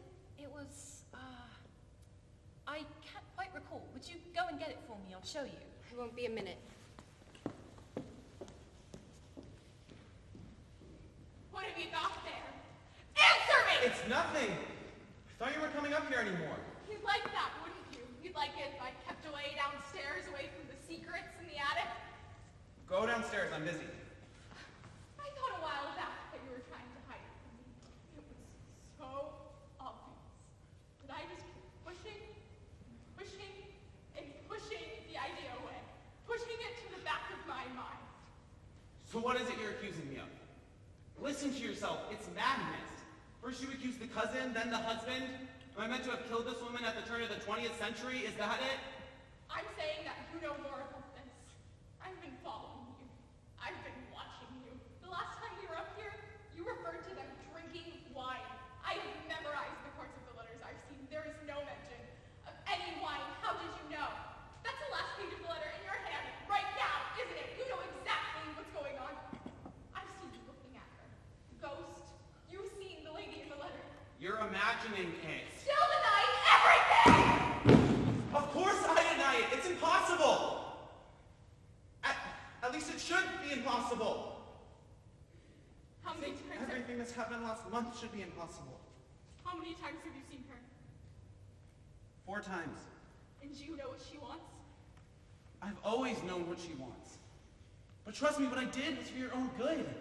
Hiding it was the only way I could think of. I thought you would have gotten bored, but then you just kept going and going. Tell me! I can't. I'm sorry, but I can't. At least let me read the last page of the letter. If you do, there's no going back. For either of us. You'll now know everything, and you wish you didn't. Which page was it? Here, let me take a look. That's the one. I've never seen that sketch before. Oh, I must have been 8 or 9 years old when I do that. Sorry, I didn't realize. Is there anything you wish to tell me, Helen? I don't believe so. The real reason why you're here, perhaps? I told you, to see you. Well, I heard you're after a new man. I don't think I would have come all this way for that. We have men back home too, you know. Oh, but this man is different. This man is special. Can I have a word with you, please, in private? I think you said all there is to say. What's going on? She knows about it. She knows everything. I should leave. Drink your wine first. It's the last charity you'll get from me. I know I behaved awfully, but if you could please find it in your heart to please, forgive me. No. I'm sorry. It's the bank. It can wait. It was my fault, all of it. I'm just desperate. I need the money. Get out! I don't have anywhere to go. You'll find somewhere. The last bus leaves at 1850. I suggest you're on it.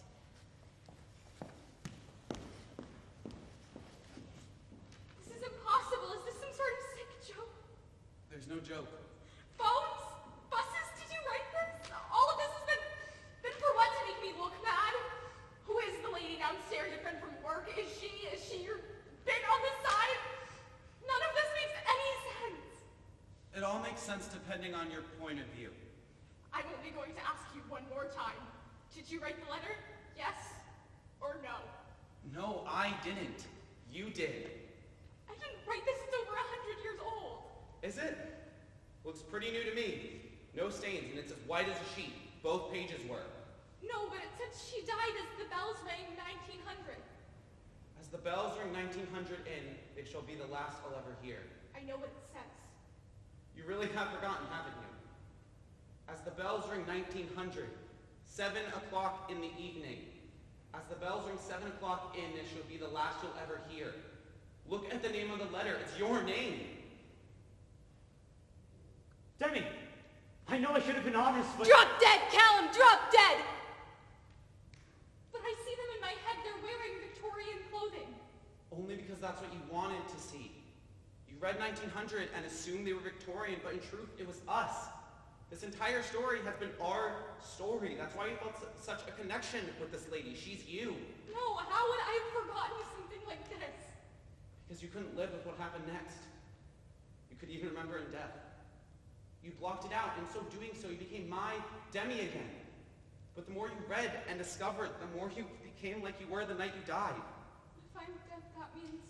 I know. No, Callum, no! No! No, Callum!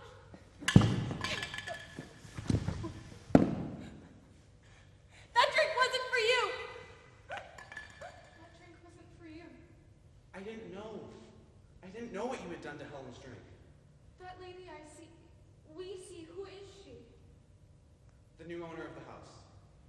I don't know how it works exactly. Sometimes we see her, and sometimes we don't, but that's why she always looks so scared. I'm not sure if she knows what happened in this house. It's not exactly something a realtor would want to advertise, but I'm sure she heard from the neighbors. Imagine finding out that the past owners died in the house and then seeing them. No wonder she looked so scared. The drink wasn't for you!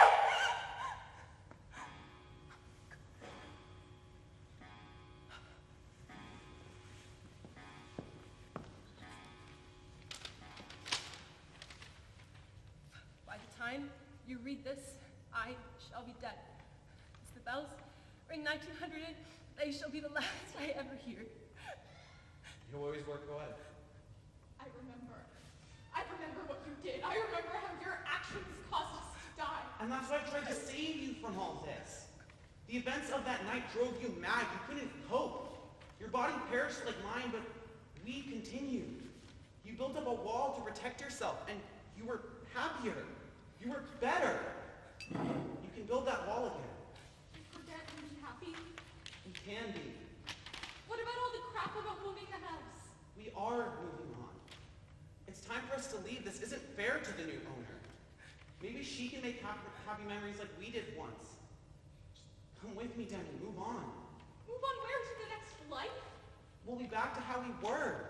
Look at how angry you are now. Does remembering make it any better? Surely ignorance is bliss.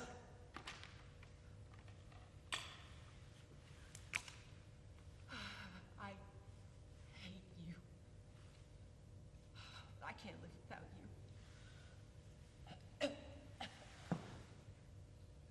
What do you say? I can help you forget.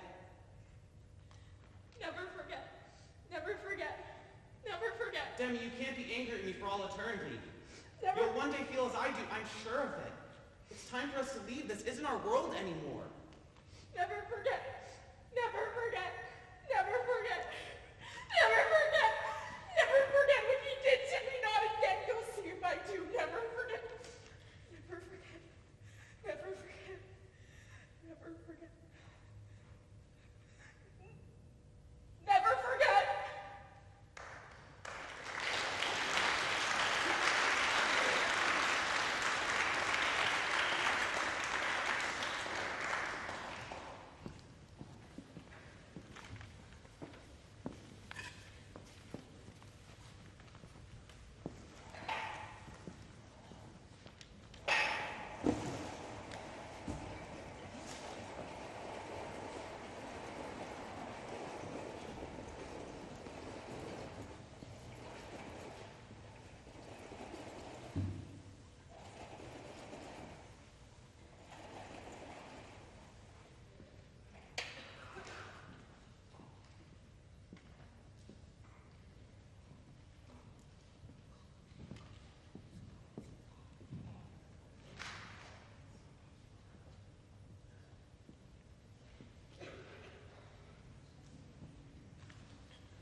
Wasn't that amazing, guys? You know, my attic isn't half as scary as that was. That No. was. The only thing that's in my attic is Christmas decorations and dust. Dust, a lot of dust and old things, but that was pretty cool. Next up, we have a show about a pigeon. A pigeon. Do you have a joke about that that you can tell? Well, I don't know any jokes about pigeons, but all I know is whenever I go to Boston, the pigeons are so big. They're about as big as a toddler, I'd say. Yeah. About yay high. So next up is West Wing by Chloe Osigata.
Jesus, sorry. I thought this was... It's all right. Linda? Janet. I'd heard they were bringing you in. I didn't believe it. What are you doing here? The meeting on the hill? The President's Council... I know! I just thought they decided not to bring you up for it. Why is that? Because it's a publicity stunt. You can't come near Washington right now without it being a press circus, so unless you're planning on backing down from your current position, it's going to look like nothing was accomplished. Listen, I don't want to be here either. And I'm not in a position to care what it looks like for the President. I'm leaving. What are you doing? I want to know what you're planning on doing here. I'm going. Are you going to apologize? Apologize? For what? For shooting the president's cousin! I didn't do anything to his cousin. I defended the man who shot him. That's my job. You might as well have. He wasn't wrong. He was on the man's property and refused to leave. He was right to not want his kind loitering. Don't talk about the president that way, not in the West Wing. I can say whatever. Someone was headed shooting his brother next, or him, all because of people like you who say it's okay. Is that what you want? It's not like you could tell them apart. Screw you. What gives you the right to dictate what is or is not good for the American people? You are the ones to blame for what is happening in our country right now. It's this mass of people, this widespread panic that led to this. We were fine before. The country was fine. The country was not fine. The world was against us. The economy was sinking. Unemployment was at an all-time high. Insurance companies were panicking. And this is supposed to make it better? He is, yes. It was like America won the Olympics the night he was elected. For months afterward, everywhere you looked, people smiled at each other in the streets. He is a symbol of peace for our country, and why is that such a bad thing? He is a pigeon. He is my president. I'm sorry, but a good half of Americans hate pigeons. 1/3 even shoots them for game. I'm not the only bad guy here. You would have voted for an elephant if it had told you it could fix the economy, which, by the way, still not fixed. Giant goose egg. Stop. I'm sorry if I'm offending you, but I find it more than a little offensive that I had to walk my daughter past a portrait of a pigeon in the National Art Gallery before I came here. I guess pigeons don't need furniture. It's my first day. It hasn't arrived yet. Oh, save money and drive the humans out. He's not driving the humans out. Oh my God, take that back. If that was the case, I'm not sure why over half the country voted for him. Because pigeons held the majority of votes. In the Northeast cities, the Midwest and South counted too. And even so, all the pigeons that wanted to vote couldn't. The ballots were heat censored. Do we really want a species in office that can't even use a touchscreen? If we discounted everyone who couldn't cast a vote properly. He's in a position to dictate what happens to this country for the next 4 years. Or 8. And he's not like us. You can't tell me he hasn't even thought about. No. We already know he wants pigeons to serve alongside our troops. Why would we turn away anyone willing to fight for his or her country? Because our troops need to coexist with pigeons and trust that their units won't be preening their feathers when they should be shielding off attacks. Pigeons were heroes during World War I? They were homing pigeons. Someone strapped paper to their leg, they were shot at, and they flew home. Big deal. There's one in the Smithsonian. So were the original Muppets, but you don't see them running for office. Oh, really? What's gonna happen when he dies in 2 years? Stop! An average life expectancy is what? 15 years? 5 if he grew up in the wild? Do we even know how old he is? There's no birth certificate. What's gonna happen with the morale of the American people when their president, the great symbol of peace, drops dead? That's why we have a vice president who is an eagle with an extensive background in foreign affairs and is the national symbol of America. And anyone we put him up against is going to lose. He won't vote against an eagle. He wants to bridge the gap between species. He doesn't want to take over the world. Then why not reach out to Biden or Harris for vice president? Extend a wing in the direction of the humans, not in the direction of other fowl. He didn't win because he had a great human vice president. He won because America is ready to own up to their mistakes of the past elections. By electing a messenger. It's a strong message. It's a giant. It's the next step. He's already issued $1,000 tax cuts for the middle class, issued a 3-year spending freeze on domestic programs, proposed a bill extending classroom hours beginning at dawn, and issued mandatory vaccines for pigeons. Well, not so sure about that one. But stop looking out! What This is embarrassing. We have a meeting. The world is laughing at us right now, and they're right. Our allies are behind us. You think Germany is gonna put up with this? Canada's having a good laugh. They love him in London. You should have seen the swarms of people and pigeons he attracted when he was there. It was Trafalgar Square. That's what they do. The president shouldn't be fed breadcrumbs from tourists. The president should be seen as a real leader. He also has to be well liked. Well, he is a delicacy in some countries. That's disgusting. He has to pardon a turkey. Excuse me? He has to pardon a turkey. There are things presidents do. He has to what? He has to pardon a turkey. What if he pardoned all the turkeys? What would be so wrong with that? It's un-American. America is not just a political system. We are a culture.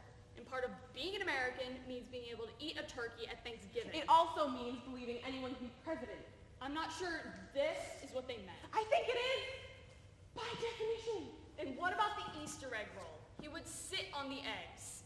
He has to throw the first pitch at the World Series. What would that look like? Janet? He's gonna be a joke here at home, too. He makes us look weak. FDR got us through World War II and the Great Depression. And?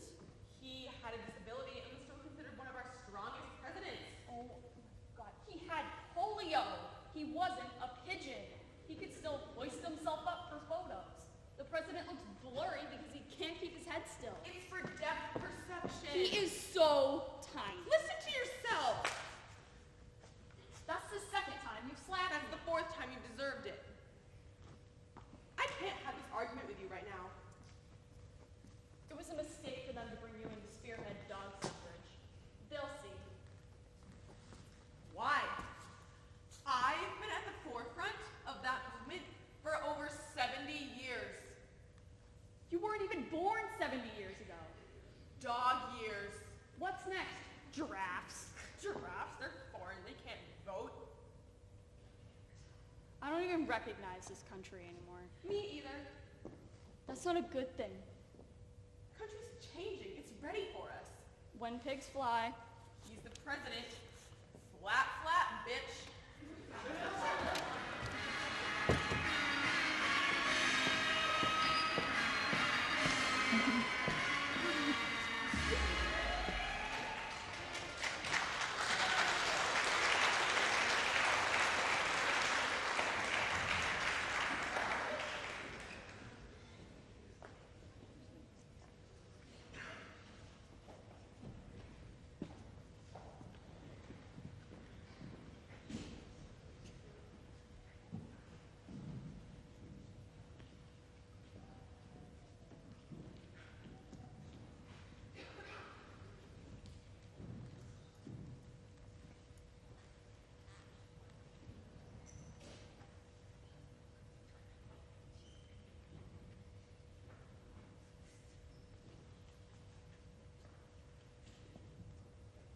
Wow, what a concept. A pigeon for president?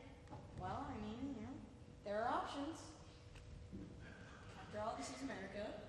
So, maybe if it's not what they meant, a pigeon is an option. Yes. That was pretty funny, though. I agree. Has anyone seen Yaz? Yeah. Guys! We have a 4-2-0 in progress. A 4-2-0 in progress. Everything has been compromised. The tech booth, the set room, everything. We need Banana Cop. He's the only one that can save us now. Well, you know what? It's a good thing that Banana Cop is next. He needs to save everyone. Banana Cop, directed by Jimmy Lyons.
just another day in the job. Hey, Rob? Look, just because it rhymes doesn't mean you can use my real name on duty. Call me Banana Cop, kid. Okay.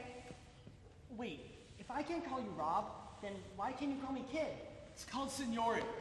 You'd know that if you'd ever seen that show, The Office. No? You guys have never seen The Office before? It's got great characters, great... Fine. Ow! This rookie will maintain a professional demeanor from here on out, sir!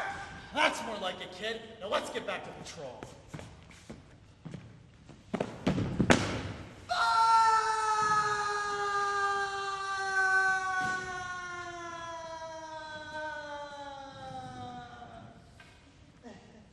Fine weather we're having today, Banana Cop.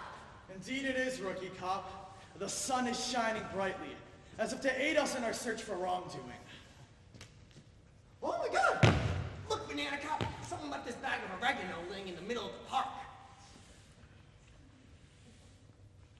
Oregano.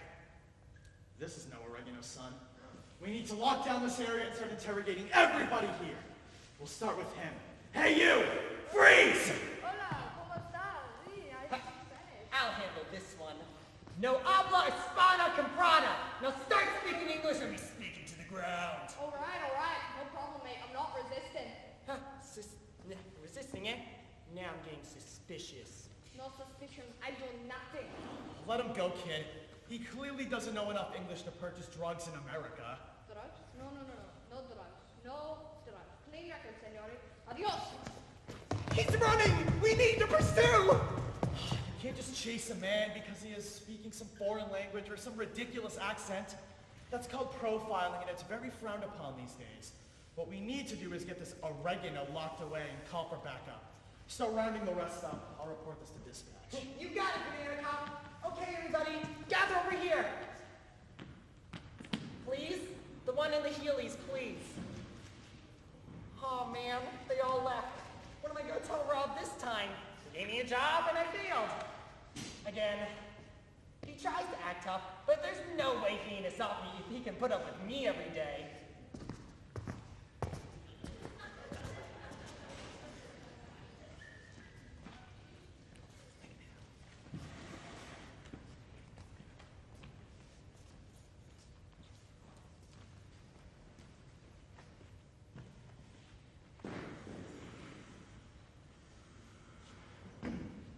This ought to be the place. The DNA on that baggie matched with the owner of this property. You'd think they take proper sanitary precautions while handling that stuff. It's almost like they wanted us to find them. Not everyone is born with the gift of common sense, Rookie. Some people can make it all the way to the White House without even a basic understanding of Never mind, just keep your eyes peeled. I get it. Yes, sir, Banana Cop. No pun intended, now keep it down. Quick question. What are we looking for? I can't see anything, Banana Cop. It's so dark. You're right. Can't see a thing. Flashlight's on. On. On. On. On. Oh! I forgot to put batteries in it. Some flashlights are like me. They shine bright and keep the darkness at bay. And while other flashlights are like you, they don't come with batteries. I'm real sorry, Banana Cop. It won't happen again. It most certainly will not. The bag! Ah! I've been hit! Kid! Where'd they hit you, kid? Show me the wound. Everywhere. The ground. So cold. No. Keep talking. What's my name? Shots fired, officer down. Request immediate assistance at Sector 268. Now, damn it! Thanks, Rob, for giving me a chance. Don't you dare quit on me. I give you full permission to keep blabbing. This is a once-in-a-lifetime opportunity. Rookie!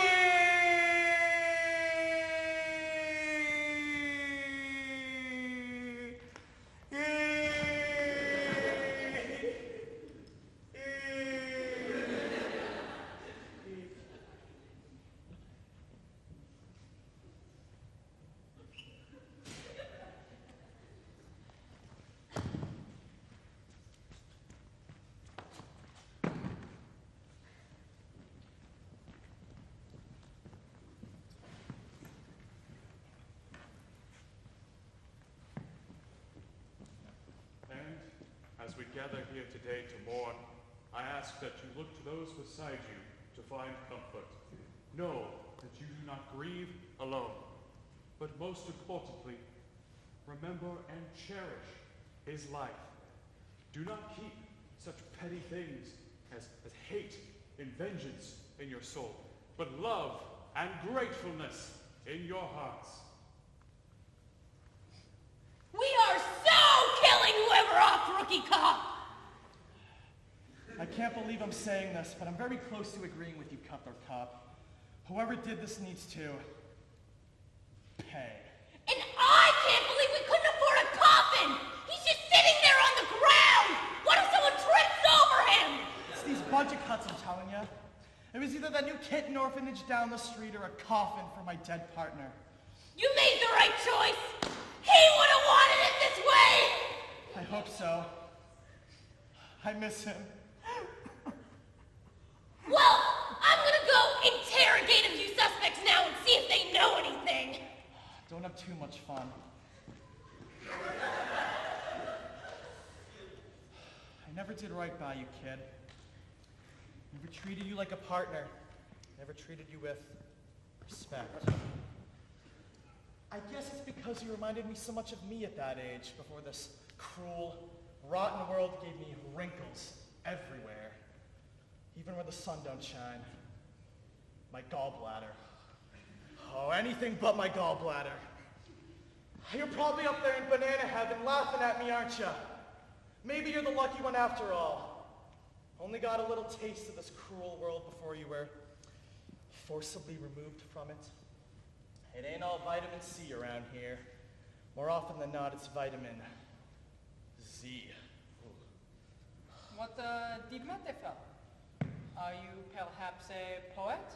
Well, I dabbled back in college, but poetry is just about impossible to get published in a post-Dr. Seuss world. That man had a real monopoly, I tell you. Wait a second. Who the heck are you? Merely a humble citizen come to pay my respects. You may call me French Fatale. Jeez.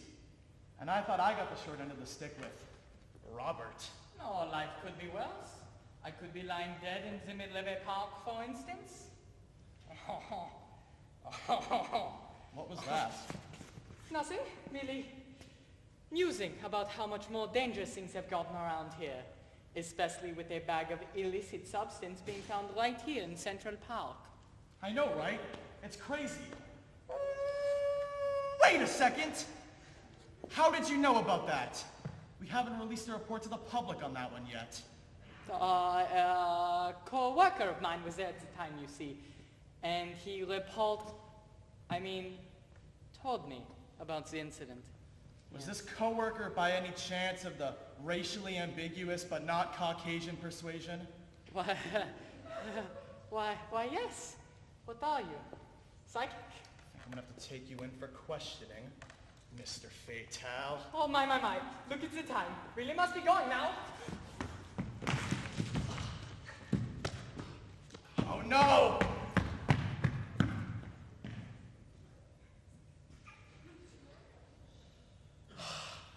Got away. Seems like I can't do anything right these days. Such a failure.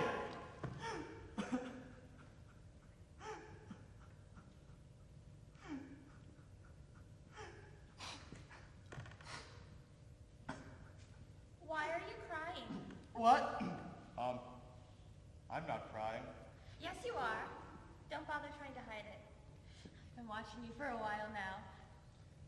Well, perhaps I was. Shedding a few tears. Was he your friend? More than a friend. He was my partner. Oh. You must have loved him very much. Not that kind of partner. I'm a cop. I mean, not that there's anything wrong with that. Oh. I'm sorry. No, I'm sorry. I was this close to finding the man responsible for his death. It's my fault he's dead in the first place. I'm such a failure. You're not a failure. I'm sure you did everything you could. Do you know who killed him? Well, I know it has something to do with a guy named French Fatale. Did you just say French fatal? Yes. Why? Have you heard of him? I heard a couple guys on 3rd and 4th Street talking about him. Really? Is that the one near 5th Street? I think so. Ah, thank you! There's still a chance for justice! Wait! What's your name? Robert, what's yours? Becky. Thank you, Becky, for everything.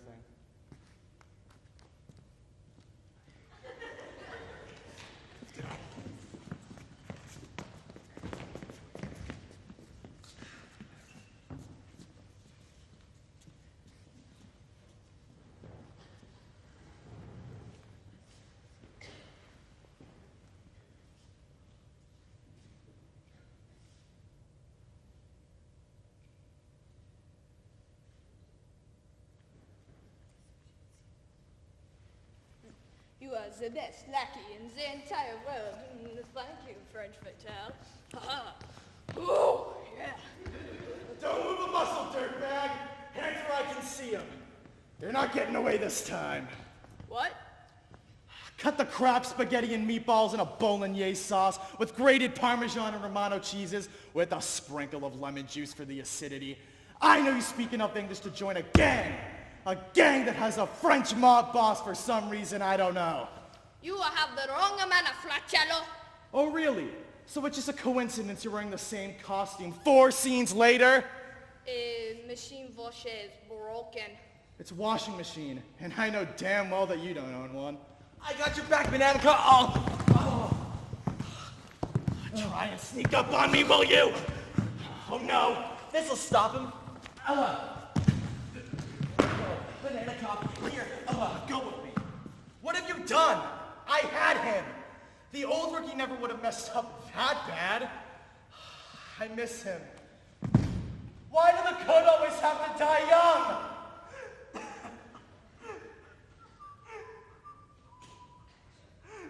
Hey, who's this guy behind the trash can? Is he who you're looking for, Banana Cop? What? Where? Weren't you the pastor at Rookie Cop's funeral? Yeah, second job and all that. Rough economy. He's a wily one, isn't he? Have fun interrogating him. Did someone say interrogate? As a matter of fact, yes. We've got ourselves a fresh new suspect. And I helped. Go in the parking! Get out of my sight. Well, anyways, how's the new rookie? Gutless as the old one? Worse! This kid couldn't even open a banana without slipping on the peel. Geez, that sounds pretty bad. Hey! Speaking of bananas, what's your deal with those things anyway? What do you mean? They're the source of my kick-ass crime-fighting power. Yeah, but why? Because the banana god blessed me with his blessings or something. You mean like Dionysus? No, you dipstick. Dionysus is the god of wine and revelry. Banana god is the god of bananas and banana-related products. Get it? Yeah! Well, I'm gonna go interrogate that suspect now and see if he knows anything. Just one small question. Where'd he go? Not again.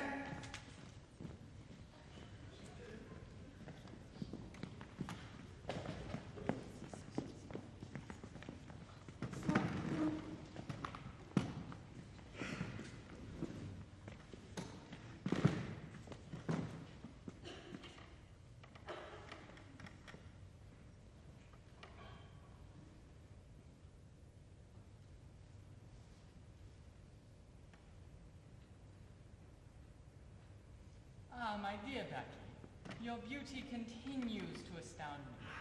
Truly, you are blessed. Fortunately, I managed to escape that imbecile Banana Cop, or I might never have seen you again. Can you quit it with that cheesy accent when we're alone? You know it annoys me. Why do you have to be such a buzzkill? It's romantic. It's classy. But ladies love that stuff. And besides, you never know who could be watching. Well, this lady would prefer something a little bit more authentic and intelligent. If that were true, why do you always fawn over that actor Channing Tatum? Because he has a real six-pack, not a fake accent. My associate. Good news, I hope? Yeah, you can say so. The police almost got me, but they didn't. So, he's still snooping around. Yes, that banana cop is becoming rather irksome. We wouldn't want him interrupting my multicultural drug distribution operation, now would we? Now what are you gonna do about it? I say it's high time our lackey here paid him a visit. You can't. I mean, what if you get caught? That's a chance I'm willing to take. Yes, I started this when I disposed of that rookie, and now it is time for us to end it. Okay, but how many guys and hombres are you going to send with me? No worries about backup, my friend. Let's just say Banana Cop is keeping his enemigos closer right now.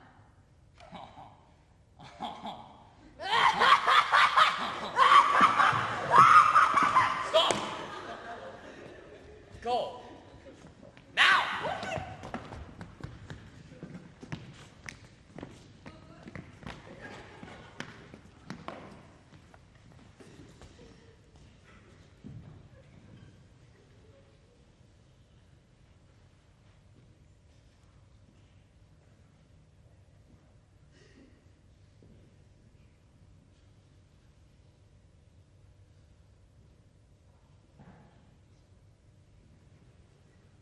Boy, those nightmares shouldn't get any less scarring. I need a nice potassium-rich snack. Wait a second. Where are my bananas? I could have sworn I just stocked up. Oh, no! They're not over here. And, they're not over here either. I ordered my candy from the bananas, and I thought that it was yesterday. There's no way I can do that. I need my bananas! What am I going to eat without them? I'm just some fat old cop like that tall white guy. That movie sucked! Banana God's going to be so disappointed in me. What am I going to eat? How about the knuckle book of you? Your investigation ends here, mein Freund, and by your own nagana too. Yeah. Okay? Ha! You idiot! My bananas have fingerprint recognition software. They can only be fired by me. And do you want to hear some more bad news? No. Oh, all right. Fine then. I won't tell you. Wait, but now I'm getting kind of curious. Could you tell me the news? You really ruined my momentum there. You know that? Anyways, as I was saying, my bananas have fingerprint recognition software. They can only be fired by me. Do you want to hear some more bad news? Yes. We all want this stupid joke to end already. My fist has bad guy recognition software. That was pretty easy. I'll interrogate him in the morning. Now it's time for that snack.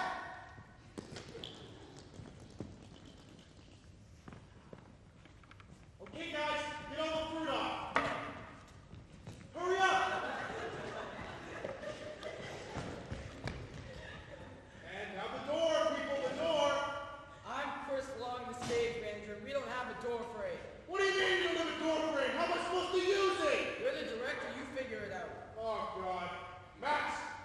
What? Max, I need you to hold this door, okay? Got it. All right, feed the door, feed the door. Oh, I hope the audience didn't hear that.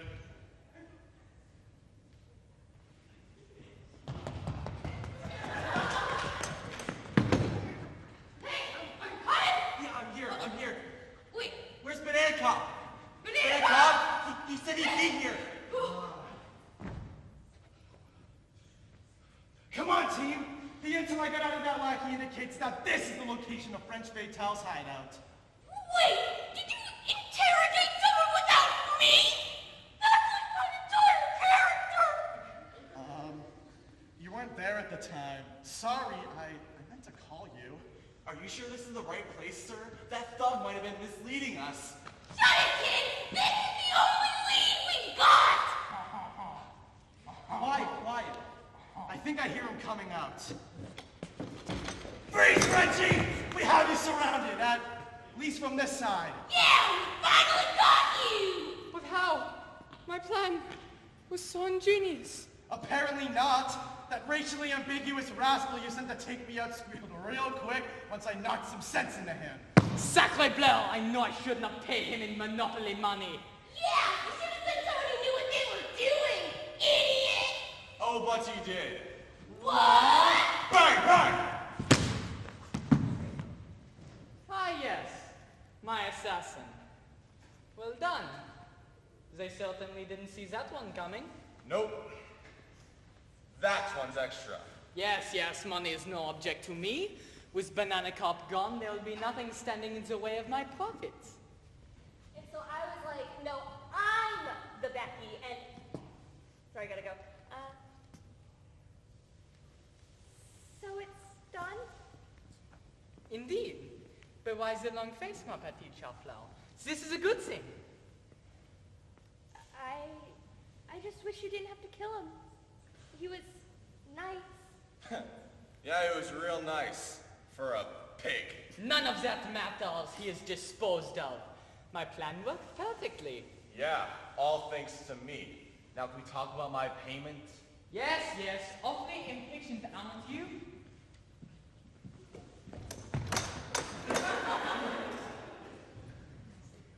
Oh, Robert! Robert, you can't be dead. I'm not dead yet, Becky. Robert! Wait. Now I am.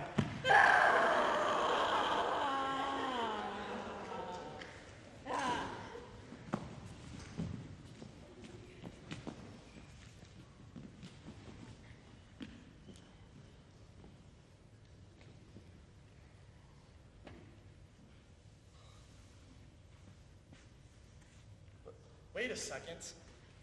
Where the heck am I? Look what the cat dragged in! Idiot! I'm very disappointed in you, Robert. I'm so sorry. Turn me! God! I have to face the audience. Oh, Banana Cop! Oh my God, Banana Cop! You got you too? Oh no! Stupid new rookies took me and out Cutthroat Cop. Wait a second. Where the heck is Cutthroat Cop? Well, you can't have honestly expected someone like that to get into heaven, could you?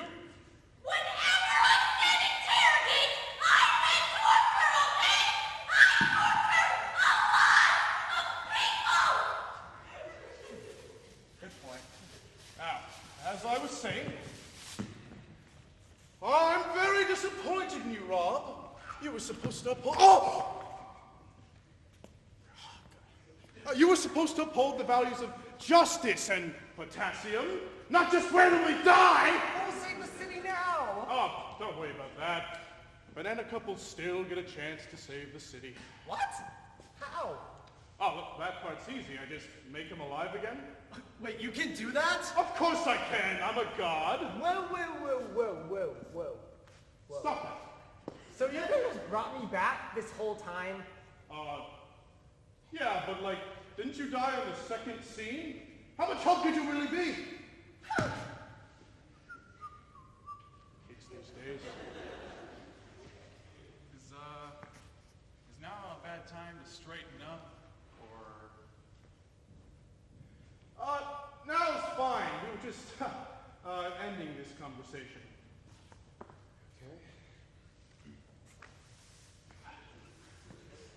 Actually, do you think you could pay me in advance this time? Because you haven't really paid me for any of the work that I've done, like, ever.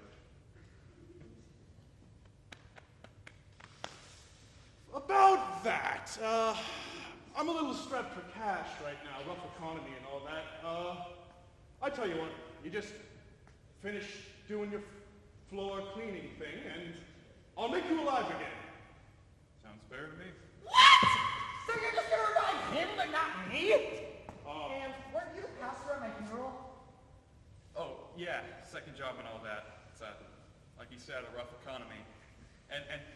because I'm dead doesn't mean I can stop working. Oh, man. No rest for the weary out here, so, keep working. Now, get out of my palace if you're just gonna cry about it. Guess I'll just have to wait for the sequel. And, you should probably get going too, Robert. You've got a city to save. I am doing such a good job. Yeah. Look at me. Oh. You're still here. And you're eating? Yeah. The bananas? Yeah. Real quick, if you can just bring people back to life, how does this story really have any tension anymore? Well, I may have been exaggerating about my powers a minute ago. You see, once I bring you two back to life, I won't have enough strength to do it again for a long, long time. Well, don't you think that would have been a good thing to tell Banana Cup? Oh, heavens no. Better to send him off thinking he's invincible than to send him off thinking he's screwed. Fair enough.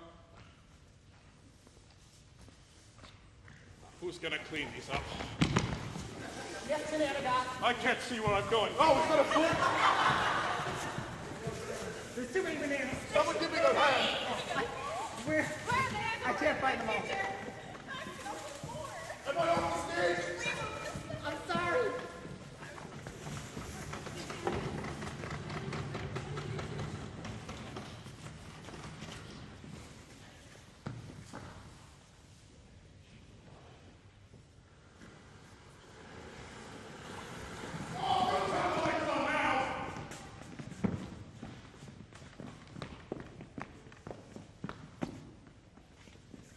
So let me get this straight. You want the assassin that you hired to kill cops in a park in broad daylight. Don't be such a scaldy cat. With Banana Cop gone, we are finally free to do whatever we want. Wherever we want. Whatever you say, pal.